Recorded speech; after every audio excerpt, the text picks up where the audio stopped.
নমস্কাৰ সকলোকে স্বাগতম জনাইছো আমাৰ এটো সেশনলৈ ছগৰাকী অতিথিক মই স্বাগতম জনাইছো আৰু ধন্যবাদ জনাইছো আপোনালোক আজিৰ আমাৰ এই সেশনৰ অতিথি হোৱাৰ কাৰণে প্ৰথম মই ধীৰাজ গোৰালা ডাঙৰীয়া মই আপোনাৰ পৰা আৰম্ভ কৰিব বিচাৰিছো নিৰ্বাচন আহিলেই ছয় জনগোষ্ঠীৰ কথাটো সৰব ৰূপত চৰ্চা হয় এইবাৰো বিধানসভা নিৰ্বাচনৰ আগে আগে ৰাজ্য এতিয়া উত্তাল হৈছে এক প্ৰকাৰ ছয় জনগোষ্ঠীৰ জনজাতিকৰণক লৈ আজিৰ দিনটোতো প্ৰতিবাদ ধৰ্ণা আমাৰ ৰাজ্যখনত চলি আছে এই মুহূৰ্তটো কিন্তু দীৰ্ঘদিনীয়া এই সমস্যাটোৰ সমাধান আজিলৈকে নহল ভাৰতীয় জনতা পাৰ্টিৰ চৰকাৰেই কক কংগ্ৰেছৰ চৰকাৰেই কক কেৱল ৰাজনৈতিক এটা পাখা খেলৰ গুটি কৰি ৰাখিলে প্ৰত্যেকবাৰৰ নিৰ্বাচনৰ আগে আগে আজিলৈকে যে জনজাতিকৰণৰ সমস্যাটোৰ সমাধান নহল আপোনালোকৰ দাবীটোৱে যে ন্যায্যতা নাপালে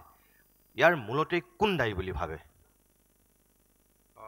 মই প্ৰথমে ধন্যবাদ জনাইছো প্ৰতিদিন টাইমক বিশেষকৈ জনজাতিকৰণৰ এই জ্বলন্ত বিষয়টোক লৈ ইয়াতে যে 2025 ৰ জি এনক্লেভত আলোচনাৰ সুবিধা দিলে আমাকো আমন্ত্ৰণ জনালে তাৰ কাৰণে সকলোকে আমি ছটা জনগোষ্ঠীৰ হৈ ধন্যবাদ জ্ঞাপন কৰিছো জনজাতিকৰণৰ দাবীটো আচলতে তিনিটা দশকৰ পৰা চলি থকা এটা দাবী ছটা জনগোষ্ঠীয়ে তিনিটা দশক ধৰি জনজাতিকৰণৰ আন্দোলন কৰিছে আৰু জনজাতিকৰণৰ কাৰণে যিখিনি আটাইতকৈ প্ৰয়োজনীয় ধৰক এছেম্বলি ৰিজলিউচন লাগে সেয়া কাহানিবাই হৈ গৈছে তাৰ পৰৱৰ্তী সময়ত মিনিষ্ট্ৰি অফ ট্ৰাইবেল এফেয়াৰ্ছত ছটা জনগোষ্ঠীৰ জনজাতিকৰণৰ ৰিকমেণ্ডেশ্যন গৈছে মিনিষ্ট্ৰি অফ ট্ৰাইবেল এফেয়াৰ্ছে ৰেজিষ্টাৰ জেনেৰেল অফ ইণ্ডিয়া আমাৰ scheduled tribes commission anthropological survey of India এই গোটেইকেইটা এজেন্সিৰ এপ্ৰুভেলৰ পৰৱৰ্তী পৰ্যায়ত বিষয়টো ইতিমধ্যে 2019ত ৰাজ্যসভাত এখন বিল উত্থাপন হৈ গৈছে তো দীঘলীয়া সংগ্ৰামৰ পিছত 2019ত যেতিয়া আচলতে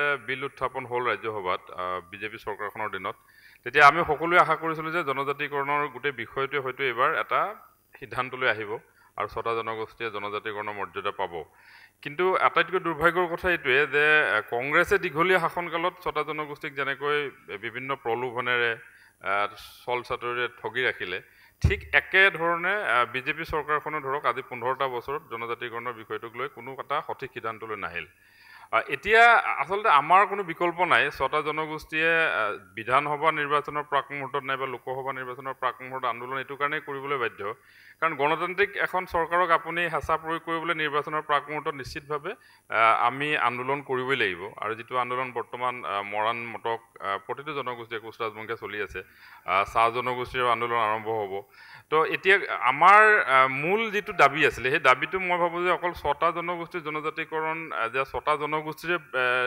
সমস্যাৰ সমাধান হ'ব নাই বা ছটা জনগোষ্ঠীৰ সামগ্ৰিক বিকাশ এনেকুৱা নহয় ছটা জনগোষ্ঠীৰ জনজাতিকৰণে সামগ্ৰিকভাৱে অসমখনক এক প্ৰকাৰে সম্পূৰ্ণৰূপে নিয়ন্ত্ৰণত ৰাখিব বিদেশী সমস্যাটোৰ পৰা অনুপ্ৰৱেশকাৰী সমস্যাৰ পৰা অসমখনক নিয়ন্ত্ৰণত ৰাখিব আজি তাৰিখত যি সময়ত চৰকাৰখনে বিভিন্ন উচ্ছেদ চলাই আছে যিবিলাক কোনো কাৰণত পাৰ্মানেণ্ট সলিউশ্যন নহয় আজি উচ্ছেদ কৰিছে সেইসকল মানুহ অসমতে আছে ক'তো ওলাই যোৱা নাই গতিকে স্থায়ী সমাধান আছিলে ছটা জনগোষ্ঠীৰ জনজাতিকৰণ আৰু সামগ্ৰিকভাৱে অসম যদি জনজাতি ৰাজ্য হিচাপেও ঘোষণা হয় তেতিয়াও মই ভাবোঁ অসমৰ মাটি আৰু অসমৰ সম্পদ সুৰক্ষিত হৈ থাকিব চিৰদিনৰ কাৰণে আৰু যাৰ কাৰণে ছটা জনগোষ্ঠীৰ এই দাবীটোক লৈ মই ভাবোঁ যে যিকোনো এখন চৰকাৰ যিখন চৰকাৰে অসমৰ ভৱিষ্যত সুনিশ্চিত কৰিব বিচাৰে ছটা জনগোষ্ঠীৰ জনজাতিকৰণৰ দাবীটোক তেওঁলোকে খুব গুৰুত্ব সহকাৰে লৈ জনজাতিকৰণ কৰিব লাগিছিলে ইস্তাহাৰত বিজেপি চৰকাৰে ইস্তাহাৰত কৈছে ইলেকশ্যন মেনিফেষ্টত প্ৰতিটো ৰাজনৈতিক দলে কয় কিন্তু আল্টিমেটলি আমি যিটো অনুভৱ কৰিছোঁ যে একমাত্ৰ অসমৰ যিটো বৰ্তমানৰ লোকেল যিটো পলিটিকেল চিনেৰিঅ'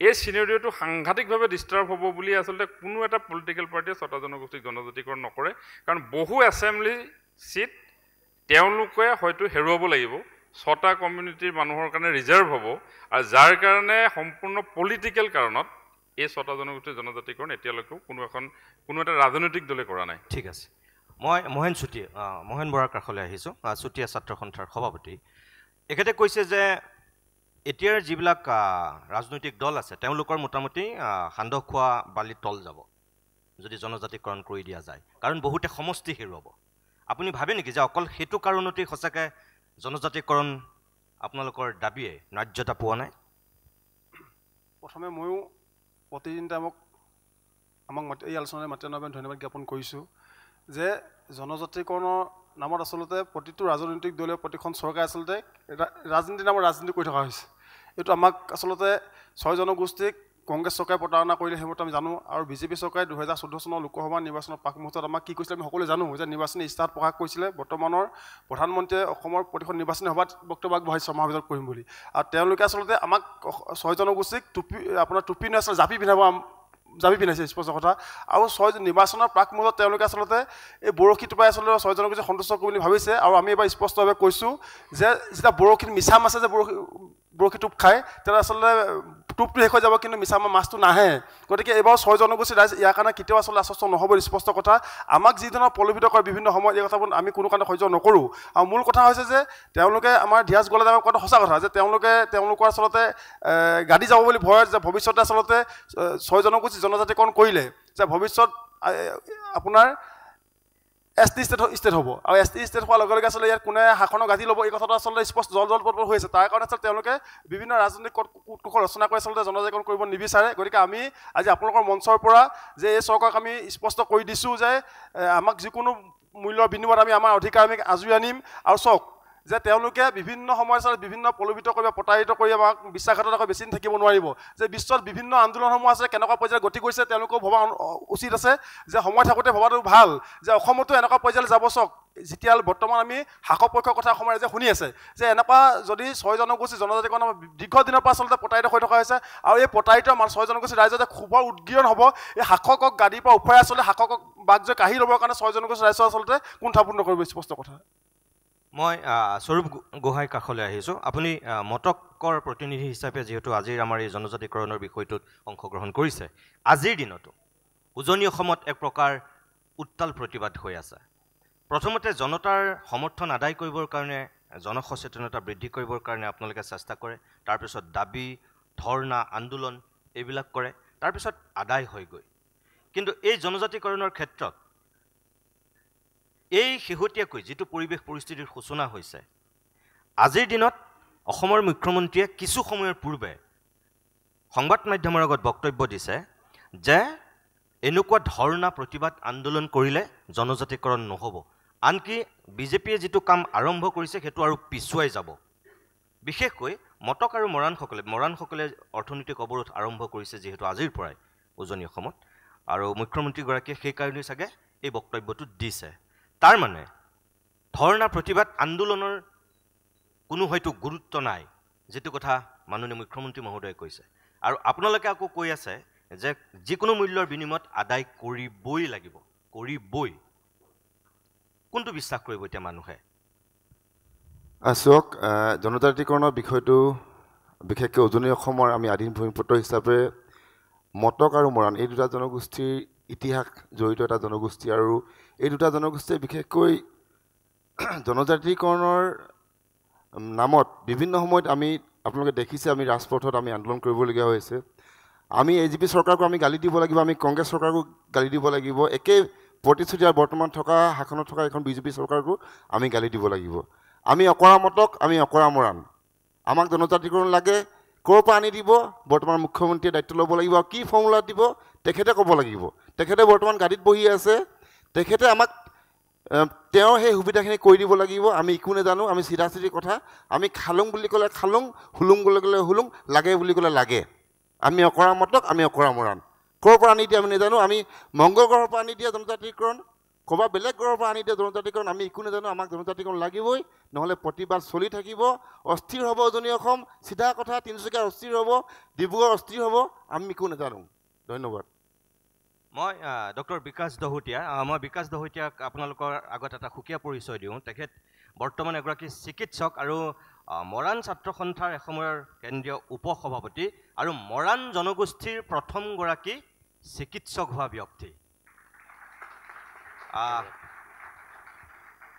মই ডক্টৰ দহোটীয়া আপোনালোকে আজিৰ দিনত মৰাণ জনগোষ্ঠীৰ লোকসকলে অৰ্থনৈতিক অৱৰোধ কৰিছে মই যিটো কথা স্বৰূপ গোহাঁইক ক'লোঁ আজিৰ পৰা আৰম্ভ হৈছে ইয়াৰ আগত আপোনালোকে গোটেই মটক মৰাণ মানুহ ওলাই আহি সেইদিনাখন কি প্ৰতিবাদ কৰিছে আমি দেখিছোঁ গোটেই অসমৰ মানুহে দেখিছে উজনি নামনি আপোনাৰ কাষতেই বলোৰাম বৰ্মন বহি আছে কোচ ৰাজবংশীসকলে নামনিত যেনেকৈ উত্তপ্ত কৰিছে উজনিটো আপোনালোকৰ নেতৃত্বত এতিয়া যি প্ৰক্ৰিয়া আৰম্ভ হৈছে, সংবিধানৰ ৩৪২ ধাৰাত জনজাতিকৰণৰ যিখিনি কথা উল্লেখ আছে, বহুতেই এতিয়া কয় যে এই ৬ জনগোষ্ঠীৰ ভিতৰত জনজাতিকৰণ দাবী কৰা বহুতৰ গাত সেই যিখিনি বিধি, যিখিনি নিয়ম আওতা সেয়া নাই, যিটোৰ কাৰণে বহুত অসুবিধা আছে। মৰাণ আৰু মটকৰ ক্ষেত্ৰত যদি মই সুধোঁ আপোনাক, সঁচাকৈ আপোনালোক জনজাতিৰ কাৰণে অযোগ্য নেকি? ধন্যবাদ প্ৰতিদিন টাইমক ইয়ালৈ মাতি অনাৰ কাৰণে। তো বেচিকেলি আপুনি যোনটো কথা সুধিছে, যোনটো government of India, government of Assam, Bharat চৰকাৰে যোনটো 5 ক্ৰাইটেৰিয়া বনাই দিছে, সেই ক্ৰাইটেৰিয়াকেইটা আপুনি সুধিছে যোনটো, কিন্তু আমাৰ চবৰে আছে। মই যেতিয়া দিল্লীত, যিহেতু আপুনি ক'লেই মই দিল্লীত কাম কৰি আছোঁ, মোৰ দেখিবলৈ ট্ৰাইবেল হয়, কিন্তু চবে are you tribal from Assam? মোৰ ট্ৰাইবেল নহয়, কিন্তু আমি ডিমাণ্ড কৰি আছোঁ ট্ৰাইবেল বুলি। কিন্তু আমাৰ প্ৰতিটো ক্ৰাইটেৰিয়া আছে। আমাৰ যোনটো ট্ৰাইবেলৰ যোনটো 5টাৰ যোনটো হেৰি আছে, বেলেগ বেলেগকৈ থাকিব লাগে। কিন্তু আজিৰ দিনত অলপতো হ'বই আৰু, কাৰণ তেতিয়াৰ দিনত ভাৰত চৰকাৰে বনাইছিলে 1947 যোনটো ক্ৰাইটেৰিয়া বনাইছিলে, এতিয়াতো ইমান দিন 70 ইয়াৰ্ছতো অলপতো হ'বই আৰু, সেইটো কোনো হেৰি নাই, সেইটো অলপতো ইম্প্ৰুভ হ'বই আৰু। কিন্তু গভৰ্ণমেণ্ট আহিছে, কোনোবা কংগ্ৰেছ আহিছে, বিজেপি আহিছে, AGP আহিছে, CPM আহিছে, সিহঁতে অলপতো ইম্প্ৰুভ হৈছে, আমাৰ নোহোৱা নহয়। কিন্তু যোনকেইটা ক্ৰাইটেৰিয়া কয়, আমাৰ এতিয়াও আপুনি মৰাণ গাঁৱত যাওক, এতিয়াও আছে আপোনাৰ বুকুত মেথনি মাৰি থাকে। আমাৰ খোৱাটো বেলেগ, আমাৰ ৰান্ধনি ধৰণ পৰণ, আমাৰ বিহুটো মৰাণ বিহু যেনেকৈ আছে, ৰাতি বিহু আছে, এইটো মৰাণৰ বিহু। এইবিলাক আপুনি ডেফিনেটলি সকলো ক্ৰাইটেৰিয়া আছে আমাৰ চাব গ'লে। RGR দিয়া আছে আমি 2006 চনত যোনটো দিছিলোঁ, আমি দিছিলোঁ মানে মই আছিলোঁ এইটো, তেতিয়া মই মৰাণ ছাত্ৰৰ উপসভাপতি আছিলোঁ, RGR জেনেৰেল তাতে কথা পাতিছিলোঁ। সিহঁতে ডাইৰেক্ট কৈছে এইটো পলিটিকেল ইছ্যু, আমাৰ কোনো ক'বলগীয়া নাই, আপোনালোক চবৰ ক্ৰাইটেৰিয়া আছে, মটকৰ আছে, মৰাণো আছে, কিন্তু আমি তাৰে জনগোষ্ঠী, আমাৰ এটা সৰু জনগোষ্ঠী কোনো প্ৰব্লেমে নাই দিবৰ কাৰণে। আৰু ট্ৰাইবেল সংঘও কৈছে কি যদি মৰাণক দিয়ে কোনো প্ৰব্লেম নাই আমাৰ। ইভেন 6 জনগোষ্ঠী কৈ থৈছে, ৰিজলিউশ্যন হৈছে, যদি মৰাণে পায় আমাৰ ক'বলগীয়া একো নাই। তেতিয়া আমাৰ সকলো ক্ৰাইটেৰিয়া আছে। গভৰ্ণমেণ্টে যেনেকৈ দিয়ক, স্বৰূপ কোৱা নিচিনা ভগৱান ওপৰৰ পৰা দিয়ে, তলৰ পৰা দিয়ে, আমাৰ কথা, আমি মৰাণ মানুহ, আমাক লাগিবই, চিধা ক'লোঁ। ধন্যবাদ জনাইছোঁ। মই বলোৰাম বৰ্মন। আপোনালোকৰ ছাত্ৰ সংগঠনটোৱে দীৰ্ঘদিন ধৰি দাবী কৰি আহিছে, আৰু অন্যান্য যিবিলাক কোচ ৰাজবংশীৰ সংগঠন আছে তেওঁলোকেও দাবী জনাই আছে। আপোনালোকৰ এগৰাকী প্ৰাক্তন সভাপতি বিশ্বজিৎ ৰয়, তেওঁ অলপতে ভাৰতীয় জনতা পাৰ্টীত যোগদান কৰিছে। এটা সময়ত আন্দোলন কৰে, চৰকাৰৰ বিৰুদ্ধে কথা কয়, কংগ্ৰেছৰ বিৰুদ্ধে কথা কয়, বিজেপিৰ বিৰুদ্ধে কথা কয়, একদম গোটেই জাতিটোক লগত লৈ পেলাই তেওঁলোকে বেলেগ ধৰণৰ এটা পৰিৱেশৰ সূচনা কৰে। সেই একেখিনি মানুহেই ৰাতিটোৰ ভিতৰত এটা আকৌ মুঠ সলাবলৈ কুণ্ঠাবোধ নকৰে, সাষ্টাংগে প্ৰণিপাত কৰে সেই একেই নেতাৰ ওচৰত, একেই দলৰ ওচৰত। এইবিলাকৰ কাৰণেও সঁচাকৈ আপোনালোকৰ নেতৃত্বৰ যিটো দক্ষতা, যিটো যোগ্যতা, যিটো বলিষ্ঠ ভূমিকা লাগে, সেইটোৰ অভাৱৰ কাৰণেও এই দীৰ্ঘদিনীয়া দাবীটো বাৰু পূৰণ হোৱাগৈ নাই নেকি? প্ৰথমতে প্ৰতিদিন টাইমক ধন্যবাদ জনাইছোঁ। আমাৰ অসমৰ যি জ্বলন্ত সমস্যাটোক লৈ মাত মতা, আমাৰ এই কথাখিনি ক'ব দিয়া পৰিৱেশটোৰ কাৰণে। আমাৰ প্ৰথম কথা হ'ল, ভাৰতবৰ্ষৰ ভিতৰত এটাই জনগোষ্ঠী আছে কোচ ৰাজবংশী, ইমান মানে প্ৰতাৰণা প্ৰবঞ্চনা কৰা। আপোনালোকে চাওক, কোচ ৰাজবংশী আজি জনগোষ্ঠীৰ যিটো জনজাতিকৰণৰ আন্দোলন, এইটো আজি 100 বছৰ হোৱা।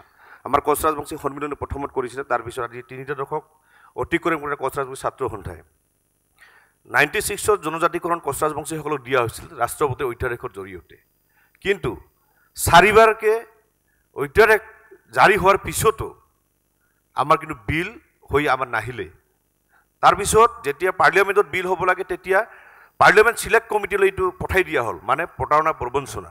আৰু কোচ ৰাজবংশীসকলক মই এটা কথা ক'ব বিচাৰিছোঁ আজিৰ এই মঞ্চৰ জৰিয়তে, বৃহত্তৰ যিটো কমতাপুৰ ৰাজ্য আছিলে, তাৰপিছত আমাৰ যি নিপতি আমাৰ লাষ্ট ৰজা আছিল জগদীবন্দ্ৰ নাৰায়ণ ভূপ বাহাদুৰৰ লগত ভাৰতৰ লগত যেতিয়া চামিলকৰণ কৰা হ'ল, তেতিয়া এখন চুক্তি হৈছিল কোচ ৰাজবংশীসকলক গছ শ্ৰেণীখন ৰাজ্য দিয়া কথা। কিন্তু 3খন বৈদেশিক ৰাষ্ট্ৰৰ লগত থকা মানুহখিনি হৈছে কোচ ৰাজবংশী, বাংলাদেশ, নেপাল, ভূটান। তাৰ মাজত যি কোচ ৰাজবংশীসকলক লৈ আমাক ভাগ কৰা হ'ল। আজি ভাগ কৰি কি হ'ল? আজি কোচ ৰাজবংশী অধ্যুষিত অঞ্চলবিলাকত বিদেশীৰ চৰণীয়া পথাৰ সজোৱা হ'ল। আজি কোচ ৰাজবংশীসকলক কিন্তু বহুতে আমাক বিদেশী বুলিয়ে ক'ব বিচাৰে। কিয় কৰা হ'ল? আৰু এই 6 জনগোষ্ঠীৰ জনজাতিকৰণ যিটো ইস্যু এনেকৈ আমাৰ লাগিছে 6 জনগোষ্ঠী এটা কিবা টোপোলা নেকি, কিবা ধনৰ টোপোলা নেকি তেনেকৈ লাগিছে। আজি 6 জনগোষ্ঠী জনজাতিকৰণ কিয় বিচৰা হৈছে সেইটো লৈ সকলোৱে আলোচনা কৰাৰ প্ৰয়োজন আছে। আৰু এই সমস্যাটো অসমৰ যি জ্বলন্ত সমস্যাৰ ৰূপে পৰিগণিত হোৱা কাৰণত প্ৰত্যেকটো প্ৰান্ত ৰাইজ আৰু সচেতন সমাজে আগবাঢ়ি আহিব লাগে। কাৰণ 6 জনগোষ্ঠীক যদি জনজাতিকৰণ কৰা নহয় তেতিয়াহ'লে ভৱিষ্যত কিন্তু অসমখন কেতিয়াও সুৰক্ষিত নহ'ব। বিশেষকৈ কোচ ৰাজবংশীসকলৰ আজি অৱস্থা চাওক। আজি আমি কোচ ৰাজবংশীসকল আমি ভাত ভালকৈ খাব নোৱাৰোঁ। যদি আমি ভাত খাই থাকোঁ পিছফালে আমি ঘূৰি চাব এই কাৰণতে লাগে আমাৰ গোহালিৰ পৰা গৰুটোক কোনোবাই চুৰ কৰি লৈ যায় নেকি, আই মাতৃ আমাৰ সুৰক্ষিত অৱস্থাত নাই নেকি, তেনেকুৱা এটা পৰিৱেশ আমাৰ বৰ্তমান হৈ আছে। এই যে মানচিত্ৰৰ পৰিৱৰ্তন তাৰ কাৰণে কোচ ৰাজবংশীসকলক জনজাতিকৰণ কৰাৰ যিটো ইছ্যু এইটো কোচ ৰাজবংশীসকলৰ ইছ্যু নহয়, এইটো অসমখন বচোৱাৰ কাৰণে অসমক ভাল পোৱা খিলঞ্জীয়া ভূমিপুত্ৰসকলৰ সকলোৰে দায়িত্ব আছে অসমৰ খিলঞ্জীয়া ভূমিপুত্ৰসকলক ৰক্ষণাবেক্ষণ দিয়া। কিন্তু আমি দেখিবলৈ পাইছোঁ প্ৰত্যেকটো ৰাজনৈতিক দলে কেৱল ৰাজনৈতিক মুনাফাৰ মাজত আমাক আবদ্ধ কৰি ৰখা হৈছে 6 জনগোষ্ঠী জনজাতিকৰণ। এইটো যদি কৰি থাকে তেতিয়াহ'লে ভৱিষ্যত আমাৰ অন্ধকাৰ আছে অসমত। আৰু লোৱাৰ আছাম পাৰ্টত কোচ ৰাজবংশীসকলৰ যি বৰ্তমান দুৰৱস্থা এই দুৰৱস্থাই কিন্তু লাহে লাহে গৈ গৈ আপাৰ আছাম কিন্তু নিষেধ কৰাৰ এটা ষড়যন্ত্ৰ চলি আছে আৰু ভৱিষ্যত কিন্তু অন্ধকাৰ পথত আহিবই। লগতে মই এটা কথা ক'ব বিচাৰিছোঁ, যেতিয়া কংগ্ৰেছ চৰকাৰ আছিলে বহুতো সময় পাইছিল তেতিয়া কিন্তু কংগ্ৰেছ চৰকাৰ থকাৰ পিছত আজি জনজাতিকৰণ কৰিব লাগে বুলি তেতিয়া তেখেতসকলে কিন্তু হাৰ নাপালে। বিজেপিয়ে তেতিয়া ৰাজপথত আহিছিল বোলে 6 জনগোষ্ঠী জনজাতিকৰণ কৰিব লাগে, আন্দোলনো কৰিছিলে। এতিয়া বিজেপি চৰকাৰ আছে, বিজেপি চৰকাৰ ক্ষমতা আছে, এতিয়া বিজেপি চৰকাৰে কামটো কৰিব নিবিচাৰে। এতিয়া কংগ্ৰেছে কৈ আছে 100% কৰিব লাগে। মানে কি কথাটো? সেইকাৰণে আমাৰ এটাই কথা আমি ক'ব বিচাৰিছোঁ, অসমৰ বৌদ্ধিক সমাজ আৰু বিভিন্ন অসমক ভাল পোৱা যিসকল ব্যক্তি আছে আমি এটা প্লেটফৰ্ম প্ৰস্তুত কৰিব লাগে। আৰু অসমৰ 6 জনগোষ্ঠী জনজাতিকৰণ যি ইছ্যু এইটো ৰাজনৈতিক ইছ্যু নহয়, অসমৰ জ্বলন্ত সমস্যা যি হয় এইটো বাস্তৱ ৰূপটো আনি জনজাতিকৰণ কৰাৰ কাৰণে ব্যৱস্থাটো সকলোৱে মিলি কৰাৰ কাৰণে এটা প্ৰস্তাৱ ল'ব লাগে। ধন্যবাদ বাৰু। মই আপোনাক সুধিছিলোঁ নেতাৰ যিটো বলিষ্ঠ ভূমিকা এইটোৰ অভাৱৰ কথা সুধিছিলোঁ। মই পিছত কিন্তু আপোনাৰ পৰা সেই উত্তৰটো ল'ম। মই বসন্ত গগৈ কাষলৈ আহিছোঁ এতিয়া। বসন্ত গগৈ, কি কাৰণত এই জনজাতিকৰণটো হোৱা নাই? পোনপ্ৰথমে মই অসমৰ এটা জাতীয় ইছ্যুক ইমান এটা ডাঙৰ প্লেটফৰ্মত স্থান দিয়াৰ কাৰণে প্ৰতিনিধিয়ে মোৰ পৰিয়ালৰ মুৰব্বীজনকে প্ৰমুখ্য কৰি মই সকলোকে ধন্যবাদ জ্ঞাপন কৰিছোঁ। আৰু তেখেতলোকে যিটো জাতীয় দায়িত্ব আপোনালোকে পালন কৰিলে তাৰ কাৰণে পুনৰবাৰ ধন্যবাদ জ্ঞাপন কৰিছোঁ। ধন্যবাদ। পোনপ্ৰথমে কথাটো হ'ল যে জনজাতিকৰণ অসমৰ 6টা জনগোষ্ঠীক কিয় লাগে? অসম আন্দোলন হ'ল 855 জন শ্বহীদ হ'ল, সশস্ত্ৰ সংগ্ৰাম হ'ল 15,000 ওপৰত শ্বহীদ হ'ল, অসমে ৰিজাল্ট একো নাপালে। বিদেশীৰ সমস্যা অসমত বিদেশী সমস্যা হৈ থাকিল। ভূমিৰ অধিকাৰ, অৰ্থনৈতিক অধিকাৰ, ৰাজনৈতিক অধিকাৰ, সাংস্কৃতিক অধিকাৰ, সকলোবিলাক অধিকাৰ ক্ৰমান্বয়ে থলগিৰি খিলঞ্জীয়া ৰাইজৰ ওচৰৰ পৰা গৈ আছে। আৰু আমি সেইকাৰণে অসমৰ 6টা জনগোষ্ঠীয়ে জনজাতিকৰণৰ মাধ্যমেৰে অসম আৰু অসমীয়াৰ সুৰক্ষিত ভৱিষ্যতটো সুনিশ্চিত কৰিবৰ কাৰণে আমি বিচাৰিছোঁ। কিন্তু পলিটিকেল পাৰ্টিবিলাকে ইয়াক পলিটিকেল মেৰুদণ্ডৰ মাজত ৰাখিব বিচাৰিছে, ৰাজনীতিকৰণ কৰিব বিচাৰিছে। কিন্তু এটা ৰাজনৈতিক ইছ্যু নহয়, এইটো এটা জাতীয় ইছ্যু। আৰু অসমৰ এই জাতীয় ইছ্যুটো যেতিয়া বাস্তৱ ৰূপ পাব তেতিয়াহে অসম আৰু অসমীয়াৰ সুৰক্ষিত ভৱিষ্যতটো সুনিশ্চিত হ'ব। কিন্তু তাকে চৰকাৰে কৰা নাই। নকৰাৰ কাৰণটো হ'ল যে লুণ্ঠনৰ ৰাজনীতি। এই যে আমি কৈ আছোঁ যে সম্পদ মোৰ অধিকাৰ মোৰ, এই শ্লোগানটো বা এই কথাখিনি যাতে অসমীয়া থলগিৰি ৰাইজে ক'ব নোৱাৰে, তেলৰ অধিকাৰ যাতে থলগিৰি খিলঞ্জীয়া ৰাইজৰ ওচৰত থাকিব নালাগে, চাহপাতৰ অধিকাৰ যাতে থলগিৰি খিলঞ্জীয়া ৰাইজে ভোগ কৰিব নোৱাৰে, ভূমি অধিকাৰ যাতে থলগিৰি খিলঞ্জীয়া ৰাইজৰ ওচৰত থাকিব নালাগে, ৰাজনৈতিক অধিকাৰ মই অসমত কোন মুখ্যমন্ত্ৰী হ'ব, কোন আমাৰ বেলেগ মন্ত্ৰী হ'ব, তাৰ অধিকাৰো যাতে থলগিৰি খিলঞ্জীয়া ওচৰত থাকিব নালাগে, তাৰ কাৰণে এই প্ৰচেষ্টাবিলাক কৰা হৈছে। আৰু 6 জনগোষ্ঠীৰ ৰাইজক ইয়াৰ পৰা বঞ্চিত কৰি অসমৰ মানচিত্ৰটো পৰিৱৰ্তন কৰিব বিচাৰিছে। আমি কৈছোঁ যে 6 জনগোষ্ঠীৰ ৰাইজক জনজাতিকৰণৰ মাধ্যমেৰে অসমৰ ৰাজনৈতিক ক্ষমতাটো অসমীয়া ৰাইজৰ ওচৰত থাকক। যদি অসমৰ ৰাইজৰ ওচৰত ৰাজনৈতিক ক্ষমতা থাকে তেতিয়া অশোক সিংহালৰ দৰে মানুহ ইয়াত মিনিষ্টাৰ হ'ব নোৱাৰে, বদৰুদ্দিনৰ দৰে মানুহ ইয়াত মুখ্যমন্ত্ৰী হ'ব নোৱাৰে। এই কথা বতৰাবিলাকৰ কাৰণে কৈছে ৰাজনৈতিক ক্ষমতাটো থলগিৰি খিলঞ্জীয়া ৰাইজৰ ওচৰত থাকক। কিন্তু অশোক সিংহালৰ দৰে মানুহক ৰঙাডালচিয়া পাৰি দি অসমৰ ভৱিষ্যত নিয়ন্ত্ৰণ কৰিবৰ কাৰণে তেখেতলোকে অসমৰ ৰাজনীতিকৰণটো কৰি আছে। আৰু অসমৰ 6টা জনগোষ্ঠীক জনজাতিকৰণৰ মাধ্যমেদি অসম আৰু অসমীয়াৰ সুৰক্ষিত ভৱিষ্যতটো সুনিশ্চিত কৰিব পৰা নাই। আদানী আম্বানীক হাজাৰ হাজাৰ মাটি দি দিব পাৰিছে।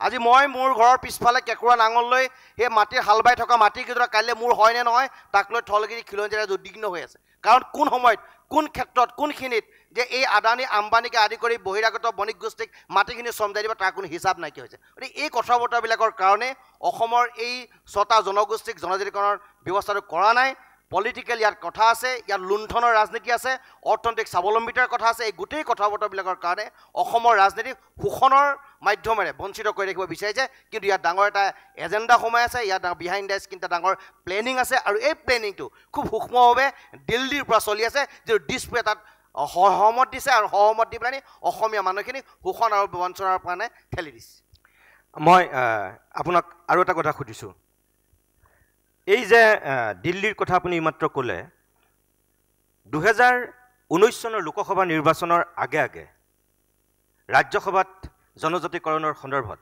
এখন বিধেয়ক উত্থাপন কৰা হ'ল আপুনি গম পায় যতদূৰ সম্ভৱ 2019 চনৰ 8 জানুৱাৰী আছিল লোকসভা নিৰ্বাচনৰ আগে আগে অসমতো যেতিয়া বলৰাম বৰ্মনে যে কৈছে যে কংগ্ৰেছে কৰিব নোৱাৰা কামটো বিজেপি শাসনলৈ আহি কৰিম বুলি কৈছিল তেওঁলোকো আনকি প্ৰতিবাদ কৰিছিল বিজেপিও জনজাতিকৰণক লৈ 6 মাহত জনজাতিকৰণ কৰা হ'ব বুলি কি কেন্দ্ৰীয় নেতা কি আমাৰ ৰাজ্যিক নেতাসকল সকলোৱে প্ৰতিশ্ৰুতি দিছিল সেই 6 মাহটো গৈ এতিয়া কিমান মাহ হ'ল মই হিচাপ নিদিলেও আপুনি জানে কি লোকসভাৰ নিৰ্বাচন কি বিধানসভাৰ নিৰ্বাচন যেতিয়াই আহে জনজাতিকৰণক লৈ আপোনালোকেও সাংঘাতিক প্ৰতিবাদ কৰে গোটেই দল সংগঠনবিলাকে আৰু নেতাবিলাকেও সেইমতেই ঠিকেই প্ৰতিশ্ৰুতি দিয়ে এইবাৰো এতিয়া বিধানসভাৰ নিৰ্বাচন আহি আছে এইবাৰ এতিয়া বৰ্তমানৰ মুখ্যমন্ত্ৰীগৰাকীয়ে কৈছে যে নৱেম্বৰত যিটো কংগ্ৰেছে আগতে লৈ থোৱা প্ৰস্তাৱ আছিল সেই প্ৰস্তাৱটোৰ এতিয়া ইয়াত পুনৰ বিশ্লেষণ কৰাৰ কাৰণে উত্থাপন কৰা হ'ব যদি সেইটোৱে কথা আছিল সেইটোৰ কাৰণে যদি অসুবিধা হৈছে তেখেতে নিজেই কৈছে আপুনি গম পায় যে সেইটোৰ কাৰণে অসুবিধা হৈছে বুলি কৈছে যদি সেইটোৰ কাৰণে অসুবিধা হৈছে জনজাতিকৰণৰ ক্ষেত্ৰত সেইখিনি অধ্যয়ন কৰিবৰ কাৰণে কি 10 বছৰ লাগিল নেকি সেই প্ৰস্তাৱখন আনিবলৈ বিধানসভাত ক'ত অসুবিধা আছিলে ইমান দিনে নিতুমণি দা অসমৰ 6টা জনগোষ্ঠীয়ে যে জনজাতিকৰণ পাব লাগে আমাৰ যে সম্পূৰ্ণ ক্ৰাইটেৰিয়া আছে anthropology survey of India registrar general of India tribal affairs কেন্দ্ৰীয় চৰকাৰৰ প্ৰতিটো এজেঞ্চিয়ে পাছ কৰি দিয়াৰ পিছত বিলখন ৰাজ্যসভাত উঠিল এতিয়াও তাক লৈ প্ৰশ্ন কৰিব নালাগে যে অসমৰ 6টা জনগোষ্ঠী ক্ৰাইটেৰিয়া আছে নে নাই ক্ৰাইটেৰিয়া ফুলফিল আছে আৰু সেইকাৰণে গৈ পেলাই বিলখন ৰাজ্যসভাত উঠিল পাছ নকৰিলে কিয় কৰা নাই ৰাজনৈতিক কাৰণত কৰা নাই কিয় নকৰিলে কিয় দিব বিচৰা নাই ৰাজনৈতিক কাৰণত দিব বিচৰা নাই এতিয়া কংগ্ৰেছে কৈ আছে যে আমি 6টা জনগোষ্ঠী জনজাতিকৰণ কৰাৰ কাৰণে 100% 6 জনগোষ্ঠীৰ ৰাইজৰ লগত আছে 15 বছৰটো তোমালোকে খালা 15 বছৰ তোমালোকে খোৱাৰ পাছত তৰুণ গগৈ ডাঙৰীয়া শেষৰটো কাৰ্যকালত কিয় এইটো প্ৰস্তাৱ ল'লা যে এক্সিষ্টিং ট্ৰাইবেলবিলাকৰ কোনো হানি বিঘিনি নোহোৱাকৈ অসমৰ 6টা জনগোষ্ঠীৰ জনজাতিকৰণ দিব পৰা যায় এইটো মেয়ৰ পাকত তোমালোকে কিয় বন্দী কৰিলা মেয়ৰ পাকত বন্দী কৰাৰ পাছত যেতিয়া বিজেপি আহিলে যেতিয়া আমাক ক'লে যে আমি যদি শাসনলৈ আহোঁ অসমৰ 6টা জনগোষ্ঠীক আমি জনজাতিকৰণ কৰি অসমৰ থলগিৰি খিলঞ্জীয়া ৰাইজৰ সুৰক্ষিত ভৱিষ্যতটো সুনিশ্চিত কৰিম তাৰ কাৰণে থলগিৰি খিলঞ্জীয়া ৰাইজে বিজেপিক ছাপোৰ্ট কৰিলে অকল 6টা জনগোষ্ঠী বুলিয়ে নহয় অসম আৰু অসমীয়া বচোৱাৰ স্বাৰ্থত অসমৰ প্ৰতিটো জাতি বৰ্ণ ধৰ্ম নিৰ্বিশেষে তেওঁলোকক ভোট দিলে শাসনলৈ আনিলে আজি তেখেতলোকে কি কৈছে যে তেখেতলোকে একেটা খেলেই খেলিছে তেখেতলোকৰ এই ইছ্যুটো ৰাজনীতি এটা ইছ্যু মেৰ পাছৰ মাজত বন্দী কৰিব বিচাৰিছে যাতে 26ৰ যিটো নিৰ্বাচন সেই নিৰ্বাচন তেখেতলোকে পাৰ হ'ব পাৰে বৈতৰণি পাৰ হ'ব পাৰে আৰু মানুহবিলাকক আভুৱা ভৰি এই কামবিলাক কৰিছে ইতিমধ্যে এটা কথা স্পষ্ট কথা এই যে পলিটিকেল পাৰ্টিবিলাকে 6 জনগোষ্ঠীৰ ৰাইজক আভুৱা ভৰি আছে এই যে কৈ আছে বিজেপি যে যিটো এজেণ্ডা অসম বচাব লাগে অসমীয়া বচাব লাগে বহিৰাগত মানুহে ইয়াত দপদপনি চাই এখিনি সন্দেহজনক মানুহে বসতি স্থাপন কৰি অসমৰ ভাষা কৃষ্টি সংস্কৃতি সকলোৱে পৰিৱৰ্তন আনিছে গম পাইছা যে তোমালোকে কিয় ইয়াত একশ্যন নাই লোৱা কিয় তোমালোকে 6 জনগোষ্ঠীৰ জনজাতিকৰণৰ মাধ্যমে অসমৰ অসমীয়াৰ ভৱিষ্যতটো সুনিশ্চিত কৰিব পৰা নাই এইটো এটা বাস্তৱ সময়ৰ সিদ্ধান্ত এইটো ডেম'ক্ৰেটিকেল ৰাইট আমাৰ এইটো এটা কনষ্টিটিউচনেল ৰাইট এতিয়া কনষ্টিটিউচনেল ৰাইট আৰু ডেম'ক্ৰেটিকেল ৰাইটটো তোমালোকে কিয় অবাস্তৱ হিচাপে আজি তেখেত গণ্য কৰিছা হুৱেৰাইজ তোমালোকে নিৰ্বাচনী ইস্তাহাৰত প্ৰকাশ কৰিছিলে যে এইটো এটা বাস্তৱ সময়ত দাবী আমি তাক বাস্তৱ ৰূপ দিম কিন্তু তোমালোকে কৰা নাই অৰ্থাৎ এই গোটেই পলিটিকেল পাৰ্টিকেইটাই অসমক বহিৰাগতৰ চৰণীয়া পথাৰ কৰিবৰ কাৰণে এই কামবিলাক কৰি আছে 855 জন শ্বহীদ হোৱাৰ পাছত যেতিয়া এজিপি দলটো এজনো বিদেশী নেখেতালে যেতিয়া নাগৰিক প্ৰত্যাৱৰ্তন চুক্তিখন যেতিয়া বাংলাদেশৰ লগত স্বাক্ষৰ নকৰিলে তাৰ পৰা যেতিয়া এজিপি লিডাৰকেইজনে কয় যে অসমৰ পৰা বিদেশী যাব লাগিব বিজেপিৰ লগত চামিল হৈ পেলাই কয় অসমৰ ভাষা সংস্কৃতিক কৃষ্টিলে পৰিৱৰ্তন অনা এই মানুহখিনি অসমৰ পৰা খেদাব লাগিব তেখেতলোকৰ লাজ লাগিবলৈ কাৰণ তোমালোকে 855 জন শ্বহীদ হোৱাৰ পাছত যিখন চুক্তি কৰি তোমালোকে চৰকাৰ বনালা তাত তোমালোকে এজনো বিদেশী নেখেতালে নাগৰিক প্ৰত্যাৱৰ্তন চুক্তিখন তোমালোকে ছিগনেচাৰ নকৰিলা এতিয়া যিটো দল ইয়াত আছে তেখেতলোকে হিন্দুত্বৰ কথা কয়, হিন্দুত্বৰ কথা কয়। কি কয়? যে অসমীয়া মানুহখিনি ভাষা সংস্কৃতি পৰিৱৰ্তন হৈ হিন্দুত্বলৈ অসমীয়া মানুহখিনি এটা পৰিৱৰ্তন আহিছে, এখনি সংকেত আহিছে। যদি হিন্দুত্বকে বচাব লাগে, যদি খিলঞ্জীয়া থলগিৰি মানুহখিনিকে বচাব লাগে, যে কিয় তোমালোকে 6 জনগোষ্ঠী জনজাতিকৰণৰ মাধ্যমেৰে সেই কামটো কৰা নাই? কিয় তোমালোকে ভাষা সংস্কৃতি কৃষ্টিলে ইমান চেলেঞ্জ আহিব পৰা বিষয়টোত তোমালোকে হস্তক্ষেপ কৰা নাই? কিয় তোমালোকে এটা প্ৰস্তাৱ লৈ সেই কামবিলাক কৰি দিয়া নাই? কিয়? বাধাটো ক'ত? বাধাটো আছে লুণ্ঠন, বাধাটো আছে ৰাজনীতি, বাধাটো আছে অৰ্থনীতি, যাতে দিল্লীৰ লুলুপ দৃষ্টি পৰি আমাৰ তেল, আমাৰ চূণশিল, আমাৰ কয়লা, আমাৰ মাটি, আমাৰ চাহপাত যাতে তেখেতলোকে শোষণ কৰিব পাৰে।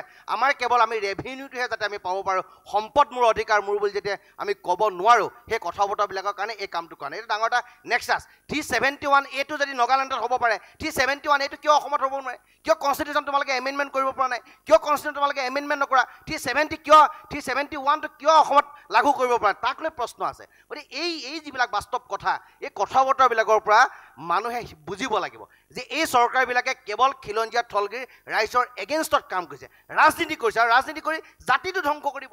কাইলৈ যেতিয়া অসমীয়া মানুহখিনিয়ে যেতিয়া অসমত নাথাকিব, তে হিমন্ত বিশ্ব শৰ্মা মুখ্যমন্ত্ৰী হৈ কিবা লাভ আছে নি? গৌৰৱ গগৈ মুখ্যমন্ত্ৰী হৈ কিবা লাভ আছে নি? অখিল গগৈ কাইলৈ মুখ্যমন্ত্ৰী হৈ কিবা লাভ আছে নি? আজি লুৰিন্দৰ সন্মুখত বহি আছে, তেওঁ যদি কাইলৈ মুখ্যমন্ত্ৰী হয় কিবা লাভ হ'ব নেকি? যদি শাসন কৰিবলৈ, ন্যায় প্ৰদান কৰিবলৈ তোমালোকে যদি অসমীয়া মানুহখিনি যদি তোমালোকে বিচাৰি নোপোৱা, থলগিৰি খিলঞ্জীয়া ৰাইজক যদি তোমালোকে বিচাৰি নোপোৱা, তোমালোকে ৰাজনীতি কাক লৈ কৰিছা? এই প্ৰশ্নবিলাক আছে। গতিকে অসমৰ সৰ্বত্ৰ যিবিলাক ৰাইজ আছে, নিউজ চেনেলৰ যিবিলাক প্ৰতিনিধি আছে, সকলোৱে জাতি বৰ্ণ ধৰ্ম নিৰ্বিশেষে যিটো বাস্তৱ যিটো দাবী 6 জনগোষ্ঠীৰ জনজাতিকৰণৰ যিটো মূল দাবী, সেই দাবীটোৰ লগত থাকিব লাগে। কাৰণ কোনো শংকিত হ'ব নালাগে, সংশয়ত ভুগিব নালাগে। মুখ্যমন্ত্ৰী ডাঙৰীয়া এটা কথা পটককৈ কৈ দিয়ে যে অসমৰ 6টা জনগোষ্ঠীৰ জনজাতিকৰণ কৰিলে অসম উত্তপ্ত হ'ব, ৰক্তাক্ত হ'ব। কিয় ৰক্তাক্ত হ'ব? কিয় উত্তপ্ত হ'ব? কোনোবাৰ যদি সন্দেহ আছে, হয় 6 জনগোষ্ঠীৰ ৰাইজৰ জনজাতিকৰণ পোৱাৰ পাছত এটা পৰিৱেশ আহিব বুলি কোনোবাই ভাবি আছে। যিবিলাক এক্সিষ্টিং যিবিলাক ট্ৰাইবেল আছে, তেখেতলোকক বুজোৱাৰ দায়িত্বটো কাৰ? বুজোৱাৰ দায়িত্ব অসমৰ মুখ্যমন্ত্ৰীজনৰ। কাৰণ তুমি অভিভাৱক, তোমাক আমি ৰজা পাতিছোঁ, গতিকে তুমি বুজোৱা যে 6 জনগোষ্ঠীৰ ৰাইজক জনজাতিকৰণ কৰিলে আপোনালোকৰ একো অসুবিধা নহয়। কাৰণ তেখেতলোকক ক'ব নোৱাৰে যে অসমত আজি যিসকল এক্সিষ্টিং ট্ৰাইবেল আছে, তেখেতলোকক ক'ব নোৱাৰে যে তেখেতলোক সুৰক্ষিত। কাৰণ তেখেতলোকৰ মাটিটো অবৈধ বেদখলকে দখল কৰিছে, দখল কাৰণে তেখেতলোকে আন্দোলন কৰিছে। আজি আমাৰ ধেমাজিত আন্দোলন হৈছে, আজি জাগিৰোডত আন্দোলন হৈছে যে ট্ৰাইবেল বেল্ট এণ্ড ব্লকত যিটো অবৈধ বেদখল উচ্ছেদৰ কাৰণে তেখেতলোকে আন্দোলন কৰিব লাগিছে। অৰ্থাৎ এটা কথা ঠিক, তেখেতলোকক সুৰক্ষিত সাংবিধানিক সুৰক্ষিত প্ৰদান কৰাৰ পাছতো তেখেতলোক সুৰক্ষিত নহয়। গতিকে অসমখন সুৰক্ষিত হ'বলৈ হ'লে 6টা জনগোষ্ঠীক জনজাতিকৰণৰ মাধ্যমেৰে কামবিলাক কৰিব লাগিব। আৰু যদি নকৰে, অসম অসমীয়া হাতত নাথাকে, অসম ছেকেণ্ড ত্ৰিপুৰা হ'ব। আৰু অসমত সাংঘাতিক ধৰণে এটা ৰক্তাক্ত পৰিৱেশৰ সৃষ্টি হ'ব, যাক লৈ যিখন থলগিৰি খিলঞ্জীয়া অসমীয়া মূল মানুহখিনি আছে, ৰাজপথলৈ ওলাব নিজক জীয়াই ৰখাৰ কাৰণে, উঠি অহা নৱপ্ৰজন্মৰ ভৱিষ্যতক জীয়াই ৰখাৰ ক্ষেত্ৰত। মই ধন্যবাদ জনাইছোঁ। বলৰাম বৰ্মন, এই যে বসন্ত গগৈয়ে কথাখিনি কৈছে, আমি যদি চাওঁ ট্ৰাইবেল সংঘই তীব্ৰ আপত্তি কৰি আছে অৰাজনৈতিকভাৱে যে যিখিনি বৰ্তমানৰ ট্ৰাইবেল লোক আছে তেওঁলোকৰ ক্ষতি হ'ব এই 6 জনগোষ্ঠীক জনজাতিকৰণ কৰিলে। বসন্ত গগৈয়ে কৈছে যে বৰ্তমান যিসকল মানুহৰ হাতত ট্ৰাইবেলৰ সেই ক্ষমতাটো আছে, তেওঁলোকক বুজোৱাৰ দায়িত্বটো আপোনালোকক দিলে যে ক্ষতি নক'ব, বুজোৱাৰ দায়িত্বটো মুখ্যমন্ত্ৰীৰ। মই ভাবোঁ অকল মুখ্যমন্ত্ৰীয়ে নহয়, সকলোৰে সেইটো আমাৰ জাতীয় দল সংগঠনবিলাকৰো এটা দায়িত্ব আছে, এটা সমিল মিলেৰে কৰিব লাগিব। হয়, অসমখনক ৰক্তাক্ত হ'বলৈ দিব নালাগিব, কিন্তু যিখিনি ক্ৰাইটেৰিয়া আপোনালোকে গৈ পেলাই একেবাৰে ৰেজিষ্ট্ৰাৰ জেনেৰেলৰ ওচৰ পাইছিলগৈ, তাৰপিছত ৰাজ্যসভাত যেতিয়া বিধেয়কখন উত্থাপন হ'ল, ৰাজ্যসভাত এখন বিধেয়ক উত্থাপন হ'বলৈতো গোটেইবিলাক চালি জাৰি চাই পেলাইহে উত্থাপন কৰিব পাৰে। কোনোবাই ক'লে বুলিতো উত্থাপন কৰিব নোৱাৰে এখন বিল। হয়, আইনলৈ ৰূপান্তৰিত হোৱা নাই, কিন্তু তাত উত্থাপন হ'বলৈ হ'লেই গোটেইখিনি চালি জাৰি চোৱাৰ পিছত প্ৰক্ৰিয়াটো তালৈ যাবগৈ পাৰে। তেনে ক্ষেত্ৰত এতিয়া আকৌ অসম বিধানসভাত এই বিষয়টো আলোচনা কৰাৰ যুক্তি ক'ত? তাৰমানে যদি ৰাজ্যসভাত বিধেয়কেই উত্থাপিত হৈ আছে, আকৌ কংগ্ৰেছলৈ যে দুখ ঢালি দিয়া হৈছে, কংগ্ৰেছে তেনেকুৱা এটা সিদ্ধান্ত লৈ থোৱাৰ কাৰণে অসুবিধা হৈছে বুলি কোৱা হৈছে, এইটো কেনেকুৱা ৰাজনীতি? তাৰমানে আপোনালোকে সেইটো কেনেকৈ বিশ্লেষণ কৰিছে? এইটো হৈছে মুখ্যমন্ত্ৰীৰ এটা ব্যৰ্থতা বুলি ক'ব লাগিব। এই কাৰণতে ক'ব লাগিব, আমি আপোনাক এটা কথা আমি উদাহৰণ দি ক'ব বিচাৰিছোঁ। কোচ ৰাজবংশী বহুতো মানুহ আছে বিটিআৰ যেতিয়া হৈছিল, বিটিআৰক আমি সমৰ্থন কৰা নাছিলোঁ, কৰিছিলতো। 70% মানুহতো অনাবৰো আছিল, তাতে কৰিছিল। আমি লাষ্ট কোচ ৰাজবংশীসকলৰ তাতে নিৰ্মম যি অত্যাচাৰ চলিছে তাৰ কাৰণে আমি MP দুবাৰকে আমি নিৰ্দলীয় প্ৰাৰ্থীক আমি জিকাই দেখাইছিলোঁ। কিন্তু এইবোৰ কথা মানে ব্যৰ্থহীন মানুহেহে এইবোৰ কথা ক'ব পাৰে। আমি এটা কথা স্পষ্ট আকাৰে কৈছোঁ, ৰক্তাক্ত হোৱা যি কথা ক'ব বিচাৰিছে, ৰক্তাক্ত যদি 6 জনগোষ্ঠীক জনজাতিকৰণ নহয় পুনৰ ৰক্তাক্ত হ'ব। কেৱল কোনোবা এজনে ৰক্তাক্ত হোৱা কথা ক'লে যদি তেখেতসকলক ভয়তে যদি এনে কাম কৰিব বিচাৰে তেনেকুৱা মুখ্যমন্ত্ৰী আমাৰ নালাগে। আমাৰ 72 ইঞ্চি থকা আমাৰ মুখ্যমন্ত্ৰীৰ প্ৰয়োজন আছে। আপুনি যিধৰণে দমফালি মাৰি যিবোৰ কথা কয়, খিলঞ্জীয়া ভূমিপুত্ৰসকলক ৰক্ষণাবেক্ষণ দিয়াৰ কাৰণে আপোনালোকে এই ধৰণৰ প্ৰস্তাৱ আপোনালোকে লওক। খিলঞ্জীয়া ৰাইজ আপোনালোকৰ লগত আছে। আমি ৰাজনৈতিক ইছ্যু হিচাপে আমি বন্দী হৈ থাকিব বিচৰা নাই 6 জনগোষ্ঠীৰ মানুহখিনিয়ে। আৰু বিশেষকৈ কোচ ৰাজবংশীসকলৰ অৱস্থা 6 জনগোষ্ঠীৰ, এই 5 জনগোষ্ঠীতকৈ কোচ ৰাজবংশীৰ অৱস্থা একেবাৰে বেয়া। আজি আপোনালোকক মই অনুৰোধ কৰিছোঁ এই প্ৰগ্ৰামৰ জৰিয়তে কোচ ৰাজবংশী যিবিলাক গাঁও আছে সেই গাঁওবিলাকক আপোনালোকে ঘূৰি চাওক। তেতিয়া দেখিবলৈ পাব আমি বিদেশী হৈ আছোঁ। আমি 20 বছৰ পিছত আমি উশাহ ল'ব লাগিলে কাৰোবাৰ আমি অনুমতি লৈহে আমি ল'ব লাগিব। এই ধৰণৰ পৰিৱেশ আহিছে। তাৰ কাৰণে আমি অনুৰোধ কৰিব বিচাৰিছোঁ, জাতি এটাক ধ্বংস কৰাৰ যি ৰূপ যি আপোনালোকে যদি এনেকুৱা কৰি আছে তেতিয়াহ'লে কিন্তু আমিও যিকোনো সিদ্ধান্ত লোৱাৰ কাৰণে আমি আগবাঢ়ি যাম। সিদিনা আমি গণতান্ত্ৰিকভাৱে আন্দোলন কৰিবলৈ ওলাইছোঁ, তাতে আপোনালোকে দেখিবলৈ পালে ৰক্তাক্ত অৱস্থা কৰি দিলে আমাক। আমি নিজৰ কথাখিনি নিজৰ মৌলিক অধিকাৰ বিচৰাৰ কাৰণে যদি আমি অপৰাধীৰ দৰে আমাক ব্যৱহাৰ কৰা হয় তেতিয়াহ'লে আমি গুলি খাই বা বেলেগক গুলিয়াই হ'লে আমি কিন্তু যিকোনো কাম কৰাৰ কাৰণে কোচ ৰাজবংশী ছাত্ৰ সন্থা ৰেডি হৈ আছে। আমি কিমান দিন এনেকৈ বাচি থাকিম? আজি পুলিচ প্ৰশাসন চৰকাৰে আমাক সহযোগিতা কৰিব নিবিচাৰে, বিভিন্ন ৰাজনৈতিক দলে আমাক সহযোগিতা কৰিব নিবিচাৰে। আমি এনেকৈ বাচি থকাতকৈ নথকাই ভাল। মানুহ ছুইচাইড এনে কৰে নেকি? আমি ছুইচাইড নকৰোঁ, আমি কাপুৰুষ নহয় আৰু আঁঠুকাৰী অধিকাৰ বিচৰা জাতীয় কোচ ৰাজবংশীসকল নহয়। কিন্তু আমি যদি কৰিব লাগে, আমাৰ যদি ঘৰখন কোনোবাই ধ্বংস কৰিব বিচাৰে আমিও বেলেগৰ ঘৰ ধ্বংস কৰি হ'লেও কিন্তু এই ক্ষমতাখিনি আদায় কৰাৰ কাৰণে আমি লাজ লৈকে কিন্তু আমি যুঁজি যাম। আজি কিছু সময়ৰ পূৰ্বে মুখ্যমন্ত্ৰীয়ে সংবাদ মাধ্যমৰ আগত কৈছে যদি জনজাতিকৰণ 6 জনগোষ্ঠীক কৰিব লাগে তেনেহ'লে সেয়া বিজেপিয়ে কৰিব লাগিব, তাৰ বাহিৰে আন কোনেও কৰিব নোৱাৰে। সেইকাৰণে বিজেপিলে কোচ ৰাজবংশীৰ আপোনালোকৰ বিশ্বজিৎ ৰয়ৰ দৰে নেতা যোগদানক তেওঁ আদৰণি জনাইছে আৰু বিজেপিক শক্তিশালী কৰিবলৈ কৈছে। মোৰ কথাটো হ'ল এই আপোনাৰ কাষতে মৰাণ ছাত্ৰ সন্থাৰ প্ৰাক্তন সভাপতিগৰাকী বহি আছে, সিফালে টাই আহোম ছাত্ৰ সন্থাৰ সভাপতিগৰাকী বহি আছে। মই কেইবাজনো নেতাৰ নাম আপোনাক কৈ দিব পাৰোঁ যিবিলাকে জনজাতিকৰণক ইছ্যুটোকে সবল ৰূপত উত্থাপন কৰি পেলাই তেওঁলোক নেতা হৈ গ'ল। এটা সময়ত এজন নেতাই ৰংঘৰত RSS আৰু বিজেপিৰ প্ৰৱেশ কৰাৰ কাৰণে 10 লিটাৰমান গাখীৰ লৈ গৈ ৰংঘৰটো ধুই দিছিল। এই টাই আহোম ছাত্ৰ সন্থাৰ তেওঁ সভাপতি আছিল। তাৰপিছত বৰ বেছিদিন নালাগিল তেওঁ বিজেপিত যোগদান কৰিছে কেইদিনমানৰ পিছতেই। বিজেপিৰ বিৰুদ্ধে প্ৰতিবাদ কৰি কৰি আন্দোলন কৰিয়ে তেওঁ নেতা হৈছিল। আপোনালোকৰ বিশ্বজিৎ ৰয় সেই তেনেকুৱা একেই নেতা।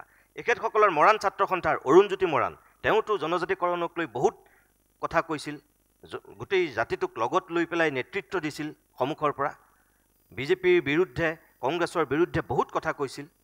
কিন্তু তাৰপিছত আমি দেখিলোঁ যে তেওঁ আকৌ মানে শক্তিশালীভাৱে বিজেপিত যোগদান কৰিছে। এই যে নেতাসকলে কয় এটা কৰে এটা, এইবিলাকেও বাৰু মানুহক ক'ৰবাত সেই আস্থা আৰু বিশ্বাসটো ভংগ কৰিছে নেকি? এতিয়া কথা হ'ল সমস্যাবিলাক যিহেতু আমাৰ ৰাজনৈতিকভাৱে সমাধান হয় আৰু সমাধান হ'ব, আৰু ৰাজনৈতিক সদিচ্ছা নোহোৱাৰ কাৰণে আজি 6 জনগোষ্ঠীৰ জনজাতিকৰণটো হোৱা নাই এতিয়ালৈকে।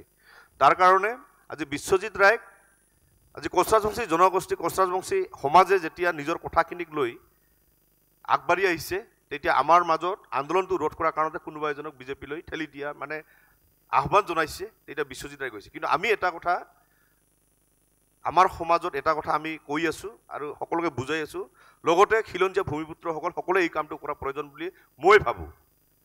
আমাৰ কথা হৈছে আজি বিশ্বজিৎ ৰায়ে বিজেপি গৈছে, আমাৰ গাঁওখনত বিশ্বজিৎ ৰায়ে আমাৰ প্ৰধানমন্ত্ৰী হ'ব লাগে।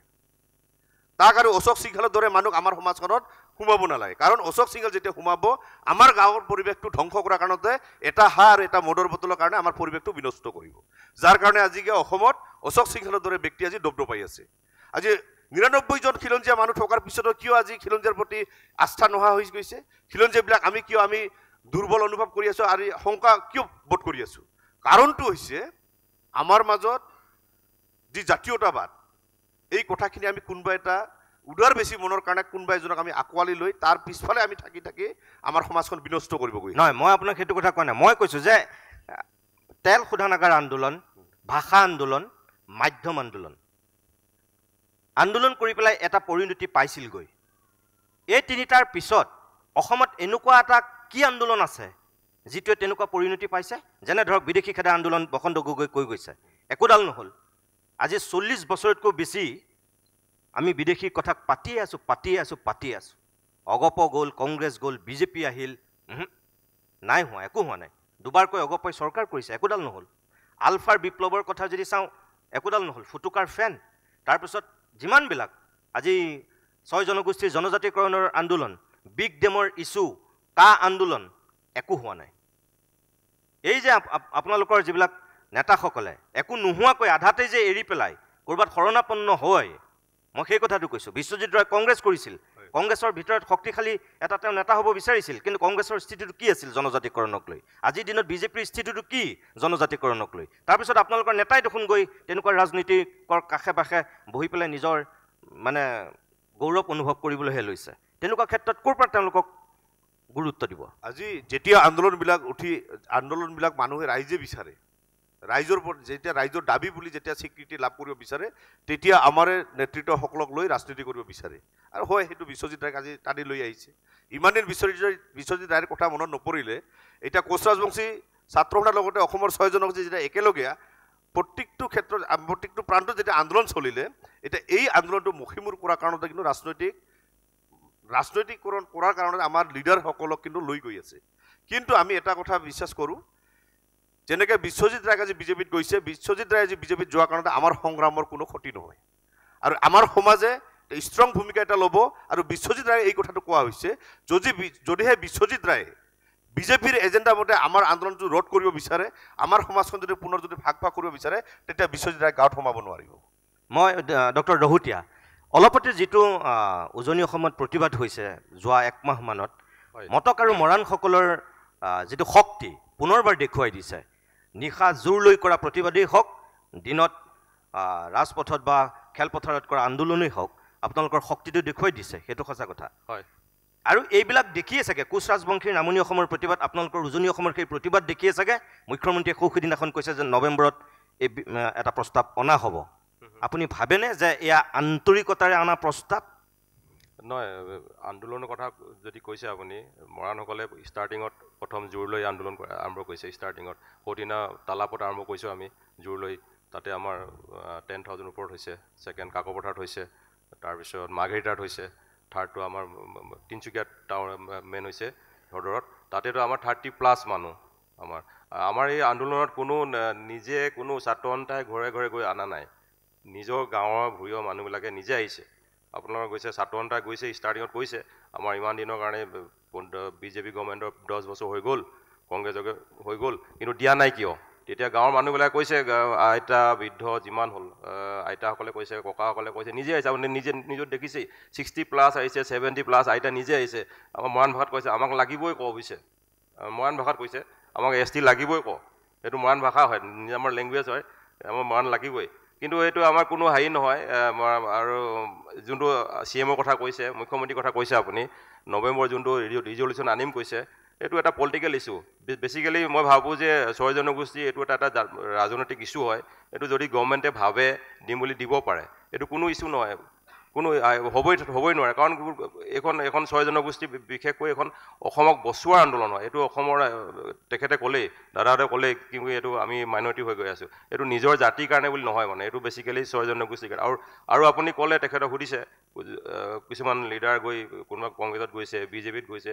তেতিয়া আমাৰ মৰাণ জাতিৰ যোনটো আন্দোলন চলিছে, লুইণ্ডাৰ পাৰ্টি অসম জাতি পৰিষদৰ মানুহ তাত আন্দোলন কৰি আছে, বিজেপি মানুহ আন্দোলন কৰি আছে, কংগ্ৰেছৰ মানুহ আন্দোলন কৰি আছে। তাত তো জাতিৰ কাৰণে কৈছে, আমাৰ নিজৰ জাতিৰ কাৰণে, তাত কোনো পলিটিকেল পাৰ্টি হেৰি নহয়। আমি কৈছোঁ কি যোনে যি পাৰ্টি কৰিব, কংগ্ৰেছ কৰিব পাৰে, বিজেপি কৰিব, অসম জাতীয় পৰিষদ কৰিব পাৰে, কিন্তু আমি এক মৰাণ, সেইটো আমি আহিছে। সেইকাৰণে চবেই ওলাই আহিছে, তাত কোনো আমাৰ হেৰি নাই, পলিটিকেল পাৰ্টি ইছ্যুৱেই নাই আমাৰ তাত, নিজে আহিছে আমাৰ। স্বৰূপ গোহাঁই, সৰ্বানন্দ সোণোৱাল যেতিয়া মুখ্যমন্ত্ৰী হৈ আছিল, সৰ্বানন্দ সোণোৱালে কিন্তু বসন্ত গগৈ কোৱা কথাটো তেতিয়া কৈছিল যে বৰ্তমানৰ যিসকল ট্ৰাইবেল মানুহ আছে, তেওঁলোকৰ ক্ষতি নোহোৱাকৈ কেনেকৈ আমি 6 জনজাতিকৰণ কৰিব পাৰি, তাৰ কাৰণে আমি ব্যৱস্থা গ্ৰহণ কৰিছোঁ। আৰু সেইকাৰণে তেতিয়াই তেওঁ মুখ্যমন্ত্ৰী হোৱাৰ অলপ দিনৰ পিছতেই তেওঁ এখন কেবিনেট উপ সমিতি গঠন কৰি দিছিল। আপুনি চাগে সেইটো সন্দৰ্ভত জ্ঞাত, য'ত মুখ্যমন্ত্ৰী বৰ্তমানৰ হিমন্ত বিশ্ব শৰ্মা তেতিয়া তাৰ অধ্যক্ষৰ দায়িত্বত আছিল। সেই কমিটিখনে কি প্ৰতিবেদন দিলে আজিলৈকে আমি গম নাপাওঁ। আপোনালোকে গম পায় নেকি? চাওক, সেইটো সময়ত বৰ্তমানৰ মুখ্যমন্ত্ৰীজনে সেই অধ্যক্ষতা দায়িত্বত আছিল, আৰু সেইটো সময়ত যিখন আলোচনা হৈছিলে সেই আলোচনাটো মই নিজে উপস্থিত আছিলোঁ। আৰু তেখেতে প্ৰতিবেদনৰ নামত আজি 10টা বছৰ অতিক্ৰম কৰিলে। গতিকে কি প্ৰতিবেদন দিলে কেন্দ্ৰীয় চৰকাৰে, আমি সেই কথাখিনি আজিলৈকে আমাৰ জনগোষ্ঠীৰ লোকসকলে নাজানে, আমিও জ্ঞাত নহয়। গতিকে মই ভাবোঁ যে চৰম প্ৰতাৰণা কৰিছে জনগোষ্ঠীকেইটাক। অসমৰ যি ক্ষুদ্ৰ ক্ষুদ্ৰ জনগোষ্ঠীসমূহ আছে, এই জনগোষ্ঠীসমূহক আচলতে এইখন চৰকাৰ নহয়, বিগত সময়ত আমি যদি ঘূৰি যাওঁ তেনেহ'লে দেখিব আপোনালোকে কংগ্ৰেছ চৰকাৰে আমাক প্ৰতাৰণা কৰিছে, AGP চৰকাৰে আমাক প্ৰতাৰণা কৰিছে। গতিকে আমি কোনো এটা ৰাজনৈতিক দলক আমি বিশ্বাসত ল'ব পৰা নাই। আজি আচলতে আমাৰ জনগোষ্ঠীৰ লোকসকলে, গাঁৱত থকা সেই চুকে কাণে থকা জনগোষ্ঠীৰ লোকসকলে গম পাইছে আচলতে জনজাতিকৰণৰ নামত যে আমি কিমান ৰাজপথলৈ ওলাই আহিবলগীয়া হৈছে। আমি বিভিন্ন সময়ত আমি আলোচনা কৰিছোঁ অসম চৰকাৰৰ লগত, আমি কেন্দ্ৰীয় চৰকাৰৰ লগত আমি কেইবালানি আলোচনা কৰিছোঁ, বাৰে বাৰে মিছা প্ৰতিশ্ৰুতি। কেৱল এটা শব্দ আপোনালোকে চবেই গম পায়, লালিপপ। এই 6 জনগোষ্ঠীৰ লিডাৰসকলক 6 জনগোষ্ঠীৰ লোকসকলে লালিপপৰ কথা কৈ থাকে। এটা খুব ধুনীয়া এটা শব্দ, যিটো শব্দ আপোনালোকে শুনিছে চাগে। এইবাৰ অহা 26ত যিহেতু অসমত বিধানসভা নিৰ্বাচন হ'ব, এইবাৰ 6 জনগোষ্ঠীৰ লোকসকলে লালিপপ খুৱাব বিজেপিক, চিধা কথা। এবাৰ ভোটৰ অংকত 6 জনগোষ্ঠীৰ লোকসকলে তেওঁলোকক এহেকনি দিব, যিটো আমি মৰাণ মটকৰ ভাষাত কওঁ এহেকনি বুলি কওঁ। সেইটো আমি ভোটৰ অংকত আমি এহেকনি দিব লাগিব এইখন চৰকাৰ। কাৰণ এইখন চৰকাৰে অসমীয়া জাতি মাটি ভেটি সুৰক্ষাৰ কথা কৈ থকা চৰকাৰ। গতিকে মই ভাবোঁ অসমীয়া জাতিৰ বিৰোধী এখন চৰকাৰ, অসমীয়া জাতিৰ আৱেগ অনুভূতি বুজি নোপোৱা এখন চৰকাৰ। আচলতে কিয়নো ক'ব লাগিব, সেই বনীয়া ব্যৱসায়ীসকলক হাজাৰ হাজাৰ বিঘা মাটি এই খিলঞ্জীয়া ভূমিপুত্ৰসকলৰ বা কাঢ়ি তেওঁলোকক এই নিজৰ ব্যৱসায় প্ৰতিষ্ঠানৰ কাৰণে আবণ্টন দিছে। গতিকে অসমীয়া জাতি কেতিয়া সুৰক্ষিত হ'ব? অসমত থকা ক্ষুদ্ৰ ক্ষুদ্ৰ জাতিসত্তাসমূহ যেতিয়ালৈকে সুৰক্ষিত নহ'ব, তেতিয়ালৈকে অসমীয়া জাতি সুৰক্ষিত নহ'ব, অসমীয়া ভাষা সুৰক্ষিত নহ'ব, অসমীয়া সংস্কৃতি সুৰক্ষিত নহ'ব। গতিকে 6 জনগোষ্ঠীৰ জনজাতিকৰণ এইটো কাৰণে দিব লাগিব, অসমীয়া জাতিটো সুৰক্ষিত কৰিবৰ কাৰণে অসমৰ 6টা জনগোষ্ঠীৰ জনজাতিকৰণ অতি প্ৰয়োজন আছে। নহ'লে আপোনালোকে দেখিব অসমীয়া জাতিটো আদি অনন্ত কাললৈকে অসমীয়া জাতিটো কিন্তু অসমৰ এই ভূমিৰ পৰা কিন্তু হেৰাই যাবলৈ লৈছে। আমাৰ ভাষা বেলেগে আহি বহিৰাগত কোনো লোকসকলে আহি আমাৰ ভাষা কাঢ়ি লৈছে। আমাৰ ব্যৱসায়ৰ ওপৰত মানে বাহিৰৰ পৰা অহা সেই বিদেশী বহিৰাগত লোকসকলে কাঢ়ি নিছে। গতিকে আমি অসমীয়া মানুহখিনি ক'ৰ সুৰক্ষিত হৈ আছোঁ সেই কথা কিন্তু নতুন প্ৰজন্মৰ লোকসকলে বা যিসকল আমাৰ যুৱক যুৱতীসকলে গম পাইছে। গতিকে আমি বহিৰাগত দপদপনি নচলিব, অসমৰ চিধা কথা খিলঞ্জীয়া ভূমিপুত্ৰসকলৰ দপদপনি থাকিব লাগিব। তাৰ বাবে অসমৰ 6টা জনগোষ্ঠীৰ জনজাতিকৰণ পাবই লাগিব। আৰু বিশেষকৈ আমি উজনি অসমৰ 1 মিনিট এটা কথা সুধিছোঁ, এই যে প্ৰতিবেদন আপুনি যে ক'লে গম নাপাওঁ বুলি, আপোনালোকে কেতিয়াবা হিমন্ত বিশ্ব শৰ্মাক সেই সন্দৰ্ভত প্ৰশ্ন কৰিছিলে নাই যে আপুনিতো অধ্যক্ষ, আপোনালোকে কি প্ৰতিবেদন প্ৰস্তুত কৰিলে? আপোনালোক 6 জনগোষ্ঠীয়ে কেতিয়াবা তেখেতক সেই সন্দৰ্ভত প্ৰশ্ন কৰিছেনে? চাওক, যোৱা 22 মাৰ্চ তাৰিখে ডিব্ৰুগড়ত আমাৰ মটক জনগোষ্ঠী আটাইকেইটা সংগঠনৰ লগত বৃহৎভাৱে এই বিষয়ে আলোচনা কৰা হৈছে। আৰু তেখেতক আমি পোনপটীয়া প্ৰশ্ন উত্থাপন কৰিছিলোঁ যে আপোনালোকে প্ৰতিবেদনৰ নামত ইমানখিনি সময় আপোনালোকে অতিবাহিত কৰিলে, গতিকে কি ধৰণৰ কেনেকুৱা ধৰণৰ প্ৰতিবেদন আপোনালোকে কেন্দ্ৰীয় চৰকাৰলৈ পঠিয়ালে সেই কথা কিন্তু আপোনালোকে আমাক অৱগত নকৰিলে। এই কথা আমি পোনপটীয়াকৈ প্ৰশ্ন কৰিছিলোঁ। আৰু তেখেতে এটা কথা আমাক কৈছিলে যে অসমৰ ক্ষুদ্ৰ জনগোষ্ঠী হিচাপে বিশেষকৈ মটক আৰু মৰাণৰ ক্ষেত্ৰত বিশেষ অসুবিধা নাই, ট্ৰাইবেল সংঘৰ কোনো ধৰণৰ আপত্তি নাই আৰু চৰকাৰৰ বিশেষ আপত্তি নাই। গতিকে আপোনালোকৰ এই জনজাতিকৰণৰ বিষয়টো আমি অহা ছেপ্টেম্বৰ মাহলৈকে আপোনালোকৰ মটক আৰু মৰাণ 2টা জনগোষ্ঠীৰ আমি ভাল এটা অৰিয়েণ্টেড আপোনালোকৰ ৰিজাল্ট এটা দিম। গতিকে আপোনালোকে ছেপ্টেম্বৰ মাহলৈকে ধৈৰ্য ধৰি ৰাখক। সেইবাবে আমি ছেপ্টেম্বৰ মাহলৈকে আমি ধৈৰ্য ধৰি আছিলোঁ। গতিকে অহা 19 তাৰিখে তিনিচুকীয়াত 50,000 মটক জনগোষ্ঠীৰ ৰাইজ স্বতঃস্ফূৰ্তভাৱে ওলাই আহিব। অহা 22 তাৰিখে ডিব্ৰুগড়ত হ'ব আমাৰ যুৱ সমদল কাৰ্যসূচী। গতিকে আপোনালোকে দেখিব, আপোনালোকে অসমৰ উজনি অসমৰ বিশেষকৈ তিনিচুকীয়া ডিব্ৰুগড়ত দেখিব যে মটক ৰাইজ, হাজাৰ হাজাৰ মটক ৰাইজ এইখন চৰকাৰৰ বিপৰীতে ওলাই আহিব, যাতে নিজৰ অধিকাৰ, নিজৰ সাংবিধানিক যি অধিকাৰ যেতিয়ালৈকে আমি নাপাওঁ, মটক জনগোষ্ঠীৰ লোকসকলে বা অসমৰ 6টা জনগোষ্ঠীয়ে নাপায়, তেতিয়ালৈকে কিন্তু বৃহৎভাৱে অসমত আন্দোলন হৈ থাকিব আৰু অসমখন অস্থিৰ হৈ যাব। যেতিয়ালৈকে আমাৰ যি প্ৰাপ্য অধিকাৰ আমি যেতিয়ালৈকে নাপাওঁ, তেতিয়ালৈকে আমি অস্থিৰ কৰি তুলিম। আমি চিধা কথা কৈছোঁ, আমি একো নাজানো, আমি অকৰা মটক। মই মহেন বৰা, ইয়াত আপোনালোক যিমানকেইজন জনগোষ্ঠীয় লিডাৰ আছে, আপোনালোকৰে পূৰ্বসূৰী বহুতকেইজন এতিয়া কেবিনেট মন্ত্ৰী হৈ আছে, চুতীয়াৰো মানুহ আছে, কোচ ৰাজবংশীৰো মানুহ আছে, আহোমৰতো আছেই, চাহ জনগোষ্ঠীৰ আছেই, মটক আৰু মৰাণৰ মন্ত্ৰী চাগে এই মন্ত্ৰীসভাখনত নাই এতিয়ালৈ। কোচ ৰাজবংশী ফণীভূষণ চৌধুৰী আছিল আগতে বিজেপি চৰকাৰৰ দিনত, এতিয়াহে নাই। তাৰ বাহিৰে আপোনালোকৰ বিধায়ক কেইবাগৰাকী আছে, পৰমানন্দ ৰাজবংশী আছে কোচ ৰাজবংশীৰ ফালৰ পৰা, ফণীভূষণ চৌধুৰীৰ ধৰ্মপত্নী এতিয়াও বিধায়িকা হৈ আছে আপোনালোকৰ বঙাইগাঁও সমষ্টিৰ পৰা। এনেকৈ যদি আমি চাওঁ তেনেহ'লে কেইবাগৰাকীও কোচ ৰাজবংশীৰ প্ৰতিনিধি আছে, কিয় নাই? আপোনালোকে যেনেকৈ দাবী কৰিছে তেনেহ'লে এই বিধায়ক কেইজন, মন্ত্ৰী কেইজনে আপোনালোকে যেতিয়া আন্দোলন কৰে, প্ৰতিবাদ কৰে, তেতিয়াতো আপোনালোকৰ কাষত থিয় দিয়া আমি কোনোদিন দেখা নাই। চুতীয়াটো কেবিনেট মন্ত্ৰী হৈ আছে এতিয়া। আপোনালোকে যেতিয়া হৰতাল কৰি প্ৰতিবাদ কৰি গোটেই উজনি অসম বা দিছপুৰতো আহি যেতিয়া প্ৰতিবাদ কৰে, আপোনালোকৰতো সেই প্ৰতিবাদত তেওঁলোক কেতিয়াও অংশগ্ৰহণ কৰা নাই। তাৰমানে কি তেওঁলোকক নালাগে নেকি জনজাতিকৰণটো? আমি যেতিয়া বিভিন্ন সময়ত আচলতে জনজাতিকৰণৰ দাবীত বিভিন্ন ধৰণৰ আন্দোলন আমি কৰি আছোঁ, আৰু জনগোষ্ঠীয় যিসমূহ জনপ্ৰতিনিধি বৰ্তমান আপোনাৰ কি কয় বিধানসভাত আছে, আমি তেখেতসকলে আচলতে আমি ইমান সদিচ্ছা আছে বুলি আমি নাভাবোঁ। এইটো কাৰণে নাভাবোঁ কাৰণ তেখেতসকলৰ সদিচ্ছা থকাহেঁতেন আজি প্ৰতিটো জনগোষ্ঠীয়ে যিসমূহ জনপ্ৰতিনিধি আছে বিধানসভাত, যে তেখেতসকলে চৰকাৰক আচলতে প্ৰেছাৰ কৰিব পাৰিব লাগে। কিন্তু আমি দেখিছোঁ যে এইখন চৰকাৰ আচলতে মুখ্যমন্ত্ৰীগৰাকীলৈ যে প্ৰতিটো জনগোষ্ঠীয়ে যিবোৰ জনপ্ৰতিনিধিসকললৈ সকলোৱে ভয়ে খায় মুখ্যমন্ত্ৰীক আচলতে যে 6 জনগোষ্ঠী জনজাতিকৰণৰ বিষয়ত আগুৱাই নিব লাগে বা বেলেগ বিষয়বিলাক আগুৱাই নিব লাগে বুলি মুখ্যমন্ত্ৰীৰ বাহিৰে কোনো মন্ত্ৰী আচলতে মুখ্যমন্ত্ৰী ক'ব পৰা এই দম আমি এইখন চৰকাৰত দেখা পোৱা নাই। এইটো মূল বিষয় যে আমি কিন্তু যে বিভিন্ন সময়ত আমাৰ যিবোৰ জনগোষ্ঠীৰ প্ৰতিনিধি আছে মন্ত্ৰীসভাত আমি তেওঁলোকক কৈছোঁ, তেওঁলোকে কম বুলি কয়, কিন্তু আমি কেতিয়াও চাওক যে চুতীয়া জনগোষ্ঠীৰ পৰা আমি দেখিছোঁ জনপ্ৰতিনিধি আছে, তেখেতসকলেও যে কেতিয়াও বিধানসভাত আচলতে এই 6 জনগোষ্ঠী বা চুতীয়াসকলকে 6 জনগোষ্ঠী জনজাতিকৰণ দিব লাগিব বুলি আমি প্ৰশ্ন উত্থাপন আমি দেখা পোৱা নাই। এইটো দুৰ্ভাগ্যজনক বিষয়। গতিকে আমি ভৱিষ্যতৰ দিনত যে তেখেতসকলেও যে আমাক প্ৰতাৰিত কৰিছে এই কথা বতৰাখিনি আমিও ৰাইজৰ মাজলৈ নিব লাগিব। আৰু আমি ইতিমধ্যে গম পাইছে যে আমি যোৱা গোলাঘাটত গণসভা কৰিছিলোঁ, তেতিয়া কিন্তু আমি জনপ্ৰতিনিধিসকলে যে আমাক আচলতে প্ৰতাৰিত কৰিছে, প্ৰবঞ্চনিত কৰিছে, আমি কথা বতৰাখিনি কৈছোঁ। আৰু ইতিমধ্যে এটা কৈছোঁ যে আজি তাৰিখলৈকে মুখ্যমন্ত্ৰীয়ে আপুনি যিটো কৈছিলে চবুৱে হৈছিলে যে প্ৰতিবেদনৰ কথাটো, এই প্ৰতিবেদনৰ বিষয়টো হৈছে যে আজি তাৰিখলৈ প্ৰতিবেদন পঠোৱাই নাই।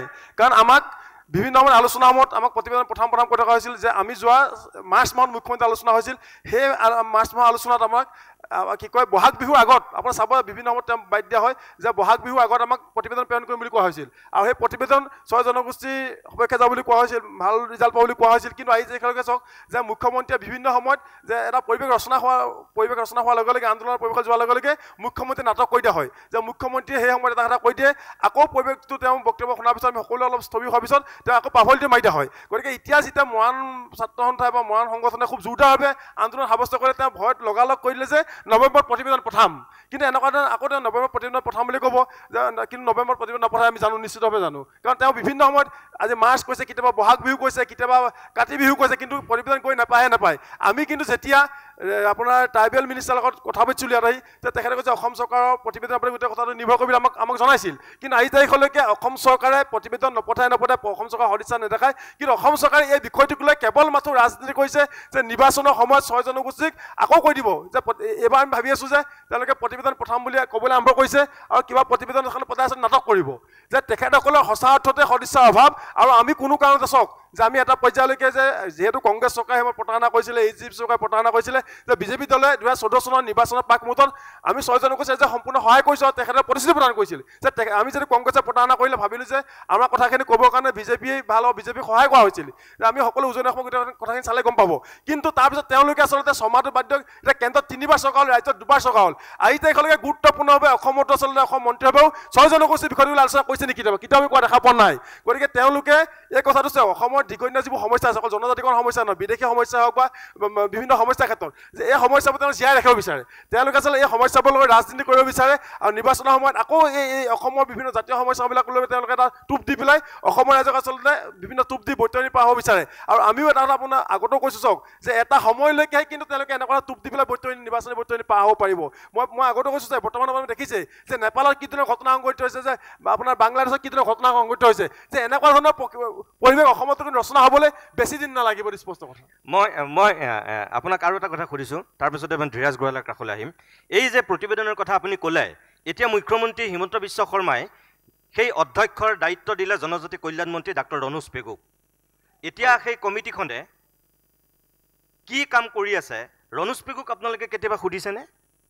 চাওক, আমাৰ লগত যেতিয়া আলোচনা হয় যে আমাক তেওঁলোকে আমাৰ চুতীয়াল ছাত্ৰ সন্থালত যেতিয়া মাৰ্চৰ 27 তাৰিখে আলোচনা হৈছিল, তেতিয়া আমাক কৈছিল ৰণোজ পেগুৰ আমাৰ কিবা সমস্যা আছিল বুলি কৈছিল, এইখিনি ঠিক অলপ কথা পাতিবৰ কাৰণে ৰণোজ পেগুৰ আলোচনা হ'ব বুলি কোৱা হৈছিল। কিন্তু আজি তাৰিখলৈ আলোচনা নহ'লেই। আৰু চাওক যে প্ৰতিবাৰে আলোচনাত আমাক এটা কথাই কয় যে প্ৰতিবেদন সোনকালে যাব বুলিয়ে কৈ থকা হয়, কিন্তু প্ৰতিবেদনখন গৈ নাপায়গৈ। বিষয়টো গম পাইছেনে? যে আজি তাৰিখলৈকে আমি ভাবিছোঁ যে প্ৰতিবেদনৰ কোনো আঁচ আদালত তেওঁলোকে মৰা নাই বুলি আমাৰ অনুভৱ হৈছে। কাৰণ নহ'লে আজি তাৰিখলৈ কিয় যে 2014 চনৰ পিছৰ পৰাই যি আমাক কৈ থকা হয় বিভিন্ন সময়ত মন্ত্ৰীগোট গঠন হৈছে, মন্ত্ৰীগোটৰ ৰিপৰ্ট নগ'ল, আপোনাৰ আজি তাৰিখলৈ কিয় যোৱা নাই? যে এতিয়া আমাক কিন্তু যোৱা কা আন্দোলনৰ সময়ত চাওক যে ততাতৈয়াকৈ তেওঁলোকে ৰাজ্যসভাত বিলখন ইণ্ট্ৰডিউচ কৰি দিলে। ইণ্ট্ৰডিউচ কৰাৰ পিছত আজি তাৰিখলৈকে বিলখনৰ কোনো ধৰণৰ কিবা কথা আহিলে নেকি? নাহিলে। যে এটা যিহেতু অসমত কা আন্দোলন হ'ল, কা আন্দোলন গোটেই অসমখন অস্থিৰ পৰিৱেশলৈ গুচি যোৱা হ'ল। তেওঁলোকে আচলতে মন্ত্ৰী বিধায়ক আচলতে তেওঁলোকে কোৱাৰ্টাৰ পৰা ওলাবলৈ ভয়কৰ পৰিৱেশ হৈছিল। যে আপুনি প্ৰথমে কিন্তু 6 জনগোষ্ঠীৰ কথাটোক লৈ তেওঁলোকে বাদ দিছে আৰু 6 জনগোষ্ঠীক নেতৃবৃন্দ আলোচনা মাতি অহা হৈছিল আৰু আমি আলোচনা গৈছিলোঁ। তেতিয়া কিন্তু আমি বিশ্বাস কৰিছিলোঁ আচলতে তেওঁলোকে এবাৰ এই বিষয়ত আগুৱাই নিব। কিন্তু সেই সময়ত জনগোষ্ঠীসমূহ বিভিন্ন কথা বতৰা তেওঁলোকে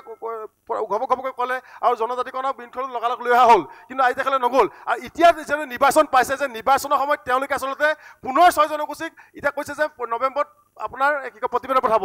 আমি যদি চাওঁ যে নৱেম্বৰত লোকসভা অধিৱেশন বহিব, তাৰপিছত আচলতে আৰু কেতিয়া অধিৱেশন হ'ব? কাৰণ আৰু আমি অহা মাৰ্চ মাহত নিৰ্বাচন হ'ব। গতিকে নিৰ্বাচনৰ প্ৰাক মুহূৰ্তত যে জনজাতিকৰণ নহয়, এই কথাটো মুখ্যমন্ত্ৰীয়ে স্পষ্টভাৱে আমাক কৈ দিব লাগে। যে মুখ্যমন্ত্ৰী আচলতে আমাক টোপ দি থাকিব, ললিপপ খুৱাব আৰু এনেকুৱা ধৰণৰ কথা পতা নহ'ব। মুখ্যমন্ত্ৰীয়ে যদি সঁচা অৰ্থত জনজাতিকৰণ কৰিম নে নকৰিম সেইটো স্পষ্ট ক'ব লাগে। আৰু আপুনি যিটো কৈছে মই গম পোৱা নাছিলোঁ যে আজি যিহেতু মৰাণসকলে আন্দোলন কৰাৰ লগে লগে কি বুলি কৈছে যে আন্দোলন কৰি থাকিলে লাভ নহ'ব। আৰু মুখ্যমন্ত্ৰীয়ে এনেকুৱা ব্লেকমেইল 6 জনগোষ্ঠীলৈ নকৰিব। যে উজনি চাওক, মুখ্যমন্ত্ৰীক উজনি অসমৰ মানুহে সেই সময়ত দ্বিতীয়বাৰ কিয় ভোট দিছিল, বিজেপি চৰকাৰ কিয় আনিছিল, সকলো মানুহে অনুভৱ কৰে যে সেইজন মুখ্যমন্ত্ৰী হ'ব বুলি, কিন্তু অসমৰ মানুহে ভোট প্ৰদান কৰা নাছিল। গতিকে উজনি অসমৰ মানুহে 6 জনগোষ্ঠীৰ মানুহে যি জাঙু খাই উঠে, কিন্তু তেখেতৰ গাদী কোনো কাৰণে বাচি নাথাকিব, এইটো স্পষ্ট কথা। মই ধীৰাজ গোৱালা, মই শেষত আপোনাৰ কাষলৈ আহিছোঁ। তেখেতে কৈছে যে ব্লেকমেইলিং কৰিলে নহ'ব আৰু উজনি অসমৰ মানুহ যদি জাগি উঠে তেনেহ'লে কথা বেয়া হ'ব মোটামুটি। কিন্তু নৱেম্বৰত যদি সঁচাকৈ বিধানসভাত আনে, তাৰপিছত মুখ্যমন্ত্ৰীয়ে কি বুলি ক'ব যে প্ৰতিবেদনখন কেন্দ্ৰলৈ পঠিয়াইছে, কেন্দ্ৰৰ বিচাৰাধীন হৈ আছে। সেই বিচাৰাধীন সময়খিনিতেই নিৰ্বাচন আহিব। একদম ঠিক কথা কৈছে মোহেন বৰাই। তাৰপিছত গালু বালু খোলাকটিৰ তাল হ'ব, একোতো নহ'বগৈ। তাৰমানে এয়া নিৰ্বাচনী বৈতৰণি পাৰ হ'বৰ কাৰণে সঁচাকৈ আপোনালোকক দিয়া আন এটা ললিপপ হৈছে নেকি এই নৱেম্বৰৰ বিষয়টো? মানে আপুনি কেইবাজনকো সুধি আছে এটা কথা যে জনগোষ্ঠী সংগঠনৰ নেতাসকলে পৰৱৰ্তী সময়ত ৰাজনৈতিক দলত যায়, মন্ত্ৰী হৈ মানে তেওঁলোক সাংসদ হৈছে, কিন্তু জনজাতিকৰণৰ ইছ্যুটোক আগবঢ়াই লৈ যোৱা নাই। 6টা জনগোষ্ঠীৰ ভিতৰত এটা জনগোষ্ঠী টাই আহোম। টাই আহোমৰ তৰুণ গগৈ ডাঙৰীয়া 15টা বছৰ অসমৰ মুখ্যমন্ত্ৰী আছিল। তেওঁৰ দিনতে জনজাতিকৰণ হোৱাৰ আটাইতকৈ বেছি মানে সুবিধাজনক আৰু সুযোগ আছিল। কিন্তু এতিয়া গোটেই কথাটো হৈছে কি, এই যিবিলাক আপুনি যে কৈছে মন্ত্ৰী যিটো গ্ৰুপ অফ মিনিষ্টাৰ্ছৰ ৰিপৰ্ট, এইবিলাক এটা ড্ৰামা হয়, এইবিলাক নাটক। এইবিলাক আৰু কোনো আপুনি তাতে তেওঁলোকে কিবা প্ৰতিবেদন দিয়ে নে নিদিয়ে সেইটো আচলতে মই ভাবোঁ যে তাৰ কোনো প্ৰমাণ কাৰো ওচৰত নাই। 2019ত আমাৰ প্ৰতিটো জনগোষ্ঠীৰ গোটেইখিনি সংগঠনক লৈ তেতিয়া আমাৰ ইয়াতে হিমন্ত বিশ্ব শৰ্মাৰ অধ্যক্ষতাত ষ্টাফ কলেজত তেতিয়া ডাঙৰকৈ মানে সকলোকে লৈ আলোচনা হৈছিল। তেতিয়া সেইটো সময়ত ডক্টৰ হিমন্ত বিশ্ব শৰ্মাৰ লগতে অন্য এজন অন্যতম গ্ৰুপ অফ মিনিষ্টাৰ্ছত আছিলে সেই সময়ৰ মন্ত্ৰী তপন গগৈ ডাঙৰীয়া। তেওঁ 6টা জনগোষ্ঠীৰ মাজৰে এজন তেওঁ আছিল, প্ৰতিনিধি আছিল। এতিয়া এই গোটেই বিষয়টো 6টা জনগোষ্ঠীৰ জনজাতিকৰণৰ গোটেই বিষয়টোক লৈ মানে ৰাজনৈতিক দল হিচাপে যদি আপুনি চাই, কংগ্ৰেছৰো সাহস নাছিল 6টা জনগোষ্ঠীক জনজাতিকৰণ কৰি। ট্ৰাইবেলসকলৰ যিটো বিৰোধিতা, মই ভাবোঁ যে সেইটো একমাত্ৰ কাৰণ নহয়। যিটো কৈ থকা হয় যে এক্সিষ্টিং ট্ৰাইবেলসকলৰ বিৰোধিতাৰ কাৰণে চৰকাৰখনে কৰিব পৰা নাই, নাইবা তাতে এটা নোট লিখি থৈ গ'ল সেইটো সময়ত কংগ্ৰেছে ৰিজলিউশ্যন লওঁতে যে এক্সিষ্টিং যিসকল ST আছে তেওঁলোকৰ কোনো ক্ষতি নোহোৱাকৈ জনজাতিকৰণ কৰিবলৈ। কিন্তু এতিয়া মুখ্যমন্ত্ৰীয়ে কৈছে যে সেইসকলৰ ক্ষতি হ'লেও আমি কৰিম, এনেকুৱাকৈ কৈছে। ক্ষতি হ'লেও আমি কৰিব লাগিব, তাৰমানে তেনেকৈ প্ৰস্তাৱ ল'ব লাগিব বুলি কৈছে। চাওক, যদি কৰিব লাগিছিলতো কেতিয়াবাই কৰিব লাগিছিল, কৰিব পাৰিলেহেঁতেন। কাৰণ ইয়াৰ আগৰ সৰ্বানন্দ সোণোৱাল মুখ্যমন্ত্ৰী থকা অৱস্থাতো তেখেতে গ্ৰুপ অফ মিনিষ্টাৰ্ছৰ তেওঁ অধ্যক্ষ আছিল, গোটেই বিষয়টো তেওঁ চাই আছিল। গতিকে নাই, এতিয়া নৱেম্বৰত আপুনি ভাবেনে তেনেকুৱা এটা প্ৰস্তাৱ ল'ব বুলি সঁচাকৈ? যে বৰ্তমানৰ ট্ৰাইবেলসকলৰ ক্ষতি হ'লেও আমি এই 6 জনগোষ্ঠীক জনজাতিকৰণ কৰিব লাগিব এনেকৈ প্ৰস্তাৱ ল'ব পাৰিব বুলি আপুনি ভাবেনে? মানে চাওক BTR ইলেকশ্যনটো মানে পাৰ হোৱাৰ পিছত তাৰপিছত তেখেতৰ বক্তব্য সলনি হ'ব আৰু এতিয়া যিটো আপোনাৰ ৰিজলিউশ্যন যিটো তেওঁলোকে কৈছে আপুনি চাওক অধ্যক্ষজন কোন হয়? ডক্টৰ ৰণোজ পেগু।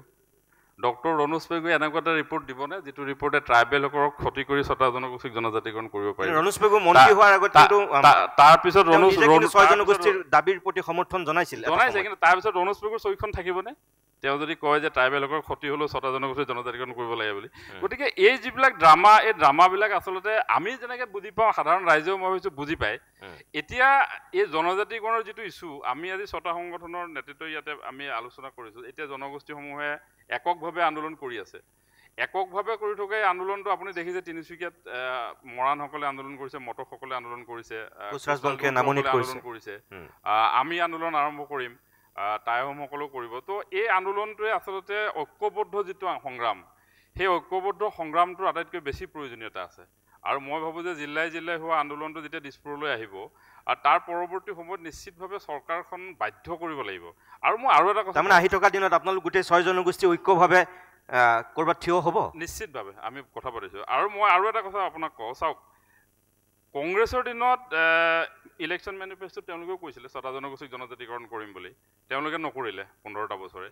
এতিয়া বিজেপিৰ শাসনত থকা অৱস্থাত কংগ্ৰেছে কৈ আছে যে তেওঁলোকে 6টা জনগোষ্ঠীৰ জনজাতিকৰণ হ'ব লাগে। পাৰ্লিয়ামেণ্টত কুৱেশ্যন সোধে আমাৰ ধৰক ৰকিবুল হুছেইন ডাঙৰীয়া নাইবা প্ৰদ্যুৎ বৰদলৈ ডাঙৰীয়াই। কংগ্ৰেছ থকাৰ সময়ত বিজেপিয়ে কুৱেশ্যন সোধে আৰু সেইবিলাক ডাঙৰ ডাঙৰ নিউজ হয় যে এতিয়ালৈকে জনজাতিকৰণৰ কোনো কথা হোৱা নাই। মই ভাবোঁ যে বিৰোধী ৰাজনৈতিক যিবিলাক শক্তি থাকে, আপুনি কেতিয়াবা শুনিছেনে যে লোকসভাত 6টা জনগোষ্ঠীৰ জনজাতিকৰণক লৈ কোনোবা এজন বিৰোধী সাংসদ সৰব হৈছে?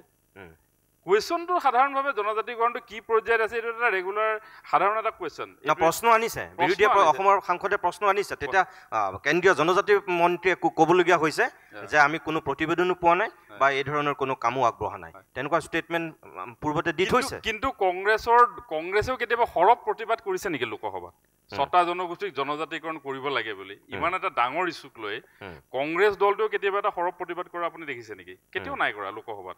আচলতে গোটেই ইছ্যুটোক কংগ্ৰেছ শাসনত থাকিলে কংগ্ৰেছে যি ধৰণে পাৰে টেকল কৰিব বিচাৰে, বিজেপি শাসনত থাকিলে বিজেপিয়ে টেকল কৰিব বিচাৰে। আৰু আল্টিমেটলি অসমখন যদি জনজাতিৰ ৰাজ্য হয়, মই কোৱাৰ দৰে অসমৰ যিটো এতিয়াৰ বৰ্তমানৰ যিটো পলিটিকেল চিনেৰিঅ' সেইটো সাংঘাতিক ধৰণে ডিষ্টাৰ্ব হ'ব। আৰু যাৰ কাৰণে অলপ আগতে অশোক সিংঘালৰ কথা ক'লে, অকল অশোক সিংঘালে নহয়, মুখ্যমন্ত্ৰীও হ'ব নোৱাৰিব। ডেফিনেটলি মুখ্যমন্ত্ৰীটো 6টা জনগোষ্ঠীৰ মাজৰে এজন হ'ব যদি 6টা জনগোষ্ঠী। আৰু যদি সেইটোৱে হয় তেনেহ'লে জনজাতিকৰণ সুদূৰ প্ৰসাৰ মানে অদূৰ ভৱিষ্যতলৈ সুদূৰ পৰাহত হৈ ৰ'ব, কেতিয়াও অনন্ত কাললৈ মানে জনজাতিকৰণ নহ'ব তাৰমানে আপোনাৰ কথা মতে? নাই, মই ভাবিছোঁ কথাবিলাক যেনেকৈ আমি গম পাইছোঁ, আপুনি গম পাইছে, সৰ্বসাধাৰণ মানুহে গম পাইছে। গতিকে সদায়তো আৰু আমাক বুৰ্বক বনাই থাকিব নোৱাৰিব। আপাৰ আছামত 42খন বিধানসভা আসন আছে। উজনি অসমত আপুনি যদি কয়, উজনি অসমৰ 42খন বিধানসভাৰ আসনক আজি তাতে ধৰক 6টা জনগোষ্ঠীৰ গৰিষ্ঠ সংখ্যক মানুহ থাকে। ঠিক তেনেকৈ আপুনি লোৱাৰ আছামতো যদি চাই বঙাইগাঁওকে ধৰি এইটো অঞ্চলতো কোচ ৰাজবংশী লোক আছে। কুকুৰাঝাৰৰ পৰা আদি কৰি এইটো অঞ্চলত বিশেষভাৱে চাহ জনগোষ্ঠীৰ যিসকল চান্থাল লোক আছে, বিভিন্ন গৰিষ্ঠ সংখ্যক লোক আছে। আজি BTR 32% বড়োক লৈ BTR গঠন হৈ আছে। মই যে কৈছোঁ পলিটিকেল যিটো চিনেৰিঅ', এই চিনেৰিঅ'টো সাংঘাতিক ধৰণে ডিষ্টাৰ্ব হ'ব বুলি কংগ্ৰেছ, বিজেপি, যিকোনো ৰাষ্ট্ৰীয় দল, কোনো ৰাষ্ট্ৰীয় দলে 6টা জনগোষ্ঠীক জনজাতিকৰণ কৰিবলৈ কেতিয়াও সাহস নকৰে। মই আপোনাক ক'লো, আঞ্চলিকতাবাদী শক্তিয়ে যদি এটা সময়ত উঠি আহি আঞ্চলিকতাবাদী শক্তিয়ে যদি সৰ্বসাধাৰণ ৰাইজক এই কথাটো বুজাব পাৰে, তেতিয়া মই কৈছোঁ 6টা জনগোষ্ঠী। মোৰ সময় শেষ হৈছে, মই শেষত বসন্ত গগৈ 1 মিনিটত মই আপোনাক এটা কথা সুধিছোঁ যে এখেতসকলৰ কথাখিনিয়ে যদি বা আপুনি কোৱাৰ ধৰণেই যদি সঁচা, তাৰমানে অনন্ত কাললৈ আন্দোলন আৰু আন্দোলন আৰু আন্দোলনেই দেখি থাকিব লাগিব। এই বিদেশী ইছ্যুটো যেনেকৈ আজি 40 বছৰ চলি আছে, এই জনজাতিকৰণো তাৰমানে আপোনালোকে কোৱা কথাখিনিয়ে যদি সঁচা, কাৰোবাৰ যদি ৰাজনৈতিক স্বাৰ্থত এইবিলাক হোৱা নাই, তেনেহ'লে এইটো ভৱিষ্যতলৈ নহ'ব। তাৰমানে আপোনালোকে আন্দোলন কৰি যাব আৰু একাংশ নেতা বনোৱা কাৰখানাৰ হিচাপে নেতা ওলাই ওলাই গৈ থাকিব, সিমানেই হ'ব। দাদা, তেতিয়া বেছি দুখ লাগে যেতিয়া জনজাতিকৰণৰ ইছ্যুটো কেৱল নেতৃত্ব কেন্দ্ৰিক ইছ্যু বুলি যেতিয়া উপস্থাপন কৰা হয়। ইছ্যুটো ধীৰাজ গোৱালা ডাঙৰীয়া নহয়, ইছ্যুটো মহেনৰ নহয়, ইছ্যুটো স্বৰূপৰ নহয়, ইছ্যুটো আমাৰ সকলোৰে। ইছ্যুটো আপোনাৰো, প্ৰতিদিনৰ স্বত্বাধিকাৰীও বা অসমত বসবাস কৰা প্ৰতিটো জাতি জনগোষ্ঠী। কাৰণ অসম বাচিলেহে অসমীয়া বাচিব। এই যে কোৱা হৈছে যে অসমৰ মুখ্যমন্ত্ৰীজন জনজাতীয় নহ'ব বুলি অসমখন সুৰক্ষিত নহ'ব নেকি? প্ৰশ্নটো তাত অহা নাই। প্ৰশ্নটো হৈছে যে মোৰ গাঁৱৰ কাষত থকা বাগানখনৰ মালিক ইষ্ট ইণ্ডিয়া কোম্পানীয়ে হৈ থাকিব, নে কেলকাতাৰ কোম্পানী হৈ থাকিব, নে থলগিৰি খিলঞ্জীয়া ৰাইজ হ'ব? মোৰ প্ৰশ্নটো তাত আছে যে ONGCৰ খনন মোৰ শিৱসাগৰত হৈছে, অফিচ ডেৰাডুনৰ পৰা হ'ব নে পৰিচালনা গুৱাহাটীৰ পৰা হ'ব? প্ৰশ্নটো তাত হৈছে। মোৰ প্ৰশ্ন তাতহে হৈছে যে মোৰ পিছফালে থকা হাজাৰ হাজাৰ বিঘা কৃষিভূমিত মই খেতি কৰিব পাৰিম নে আদানী আম্বানীয়ে তাত ফেক্টৰী খুলিব পাৰিম? প্ৰশ্নটো তাত। প্ৰশ্নটো খিলঞ্জীয়াৰ, প্ৰশ্নটো সামগ্ৰিক, প্ৰশ্নটো জনগোষ্ঠীয় প্ৰশ্ন নহয়। আৰু প্ৰশ্নটোক লৈ যিধৰণে অসমত এটা মানে চিনেৰিও ক্ৰিয়েট কৰা হৈছে যে 6 জনগোষ্ঠীৰ নেতাসকলে ইলেকশ্যন অহাৰ লগে লগে আন্দোলন কৰে। আৰে আন্দোলন 6 জনগোষ্ঠীৰ আন্দোলন নহয়, আন্দোলন অসম আৰু অসমীয়াক বচোৱা আন্দোলন। তাৰপিছত মই এটা কথা আপোনাক কম, বেয়া নাপাব। দিনত আন্দোলন কৰে, ৰাতি আকৌ সেই নেতাবিলাকে গৈ মনে মনে মন্ত্ৰীৰ লগত গৈ পেলাই চাহ ভাত খাই গৈ, আৰু কোনোবাই পেকেট আনে মন্ত্ৰীৰ পৰা বোলে। আমি নাজানো, শুনা কথা, আপুনি বেয়া নাপাব। মই আপোনাক কৈছোঁ বা এখেতসকলক কৈছোঁ বুলি মই কোৱা নাই, কিন্তু একাংশ তেনেকুৱা মেৰুদণ্ডহীন একাংশ আপোনালোকৰ নেতৃত্বৰ কাৰণে কিন্তু গোটেই জনগোষ্ঠীবিলাকৰ জ্বালা খাই আছে। মেৰুদণ্ডহীন চৰকাৰী যিসকল নেতা, মেৰুদণ্ডহীন চৰকাৰৰ কাৰণে থলগিৰি খিলঞ্জীয়া ৰাইজ বিপদগামী। আৰু মেৰুদণ্ডহীন মুখ্যমন্ত্ৰী, মেৰুদণ্ডহীন মন্ত্ৰীবিলাকৰ কাৰণে আৰু যিসকলে আইন প্ৰণয়ন কৰিছে সেইসকলৰ কাৰণে আজি থলগিৰি খিলঞ্জীয়া ৰাজপথ লাগিছে। আৰু যিসকল মেৰুদণ্ডহীন নেতাই এই কাম কৰিছোঁ বুলি কৈছে, আপোনালোকে ৰাইজক এক্সপ'জ কৰক, কৰি দিয়ক যে এইসকলে এইটো কাম কৰিছে। কাৰণ বিষয়টো যিহেতু সামগ্ৰিক, বিষয়টো যিহেতু অসম আৰু অসমীয়াৰ, গতিকে কোনোবা জনগোষ্ঠীয় মানুহৰ এইটো বিষয় নহয়, গতিকে বিষয়টো তেনেকুৱা। আৰু যিসকলে বিৰুদ্ধাচৰণ কৰিবলৈ কৈছে, এতিয়া বড়োলেণ্ড দিছিলে, তেতিয়া তাত অবড়োসকলক সুধি দিছিলে নেকি? অবড়ো 70% অবড়ো সুধিটো বড়োলেণ্ড দিয়া নাছিলে। তাতে অবড়োসকলেতো কেতিয়াও এগেইনষ্ট কৰা নাছিলে। এতিয়া বড়োসকলৰ সুৰক্ষিত ভৱিষ্যতৰ স্বাৰ্থত, ভূমিপুত্ৰ সুৰক্ষিত ভৱিষ্যতৰ স্বাৰ্থত তেখেতলোকক কিবা এটা দিছে, ৰাইজে স্বতঃস্ফূৰ্তভাৱে মানি লৈছে, কাৰণ সেইটো অসম আৰু অসমীয়াৰ স্বাৰ্থত কৰা কাম। ঠিক সেইদৰে 6 জনগোষ্ঠীক জনজাতিকৰণ দিব বিষয়টোত কোনোবাই ৰাজনৈতিক মেৰপাছত বন্দী হৈ আমুকে বিৰুদ্ধাচৰণ কৰিছে, তামুকে বিৰুদ্ধাচৰণ কৰিছে, এইবিলাক কথা বুমেৰাং কৰি গোটেই পৰিৱেশটো বিনষ্ট কৰিব নালাগে। প্ৰশ্নটো হৈছে কনষ্টিটিউচনেল, প্ৰশ্নটো হৈছে ডেম'ক্ৰেটিকেল, আৰু কুৱেশ্যনটো হৈছে পলিটিকেল। গতিকে এই সকলোবিলাক সংমিশ্ৰণভাৱে লগ লাগি যেতিয়া অসমখন সুৰক্ষিত হ'ব, তেতিয়াহে আপুনি মই সকলো সুৰক্ষিত হৈ থাকিম। গতিকে ইছ্যুটো জাতীয় ইছ্যু, গতিকে সকলোৱে এই জাতীয় ইছ্যুটোক বাস্তৱ ৰূপ দিবৰ কাৰণে জাতীয় দায়িত্বটো পালন কৰিব লাগে। ধন্যবাদ। ধন্যবাদ, বহুত বহুত ধন্যবাদ জনাইছোঁ। 6টাকৈ জনগোষ্ঠীয় সংগঠনৰ 6জন লিডাৰ আমাৰ অতিথি হ'ল। মই সকলোকে ধন্যবাদ জনাই আজিৰ এই ছেশ্যনটো ইমানতে সামৰিছোঁ।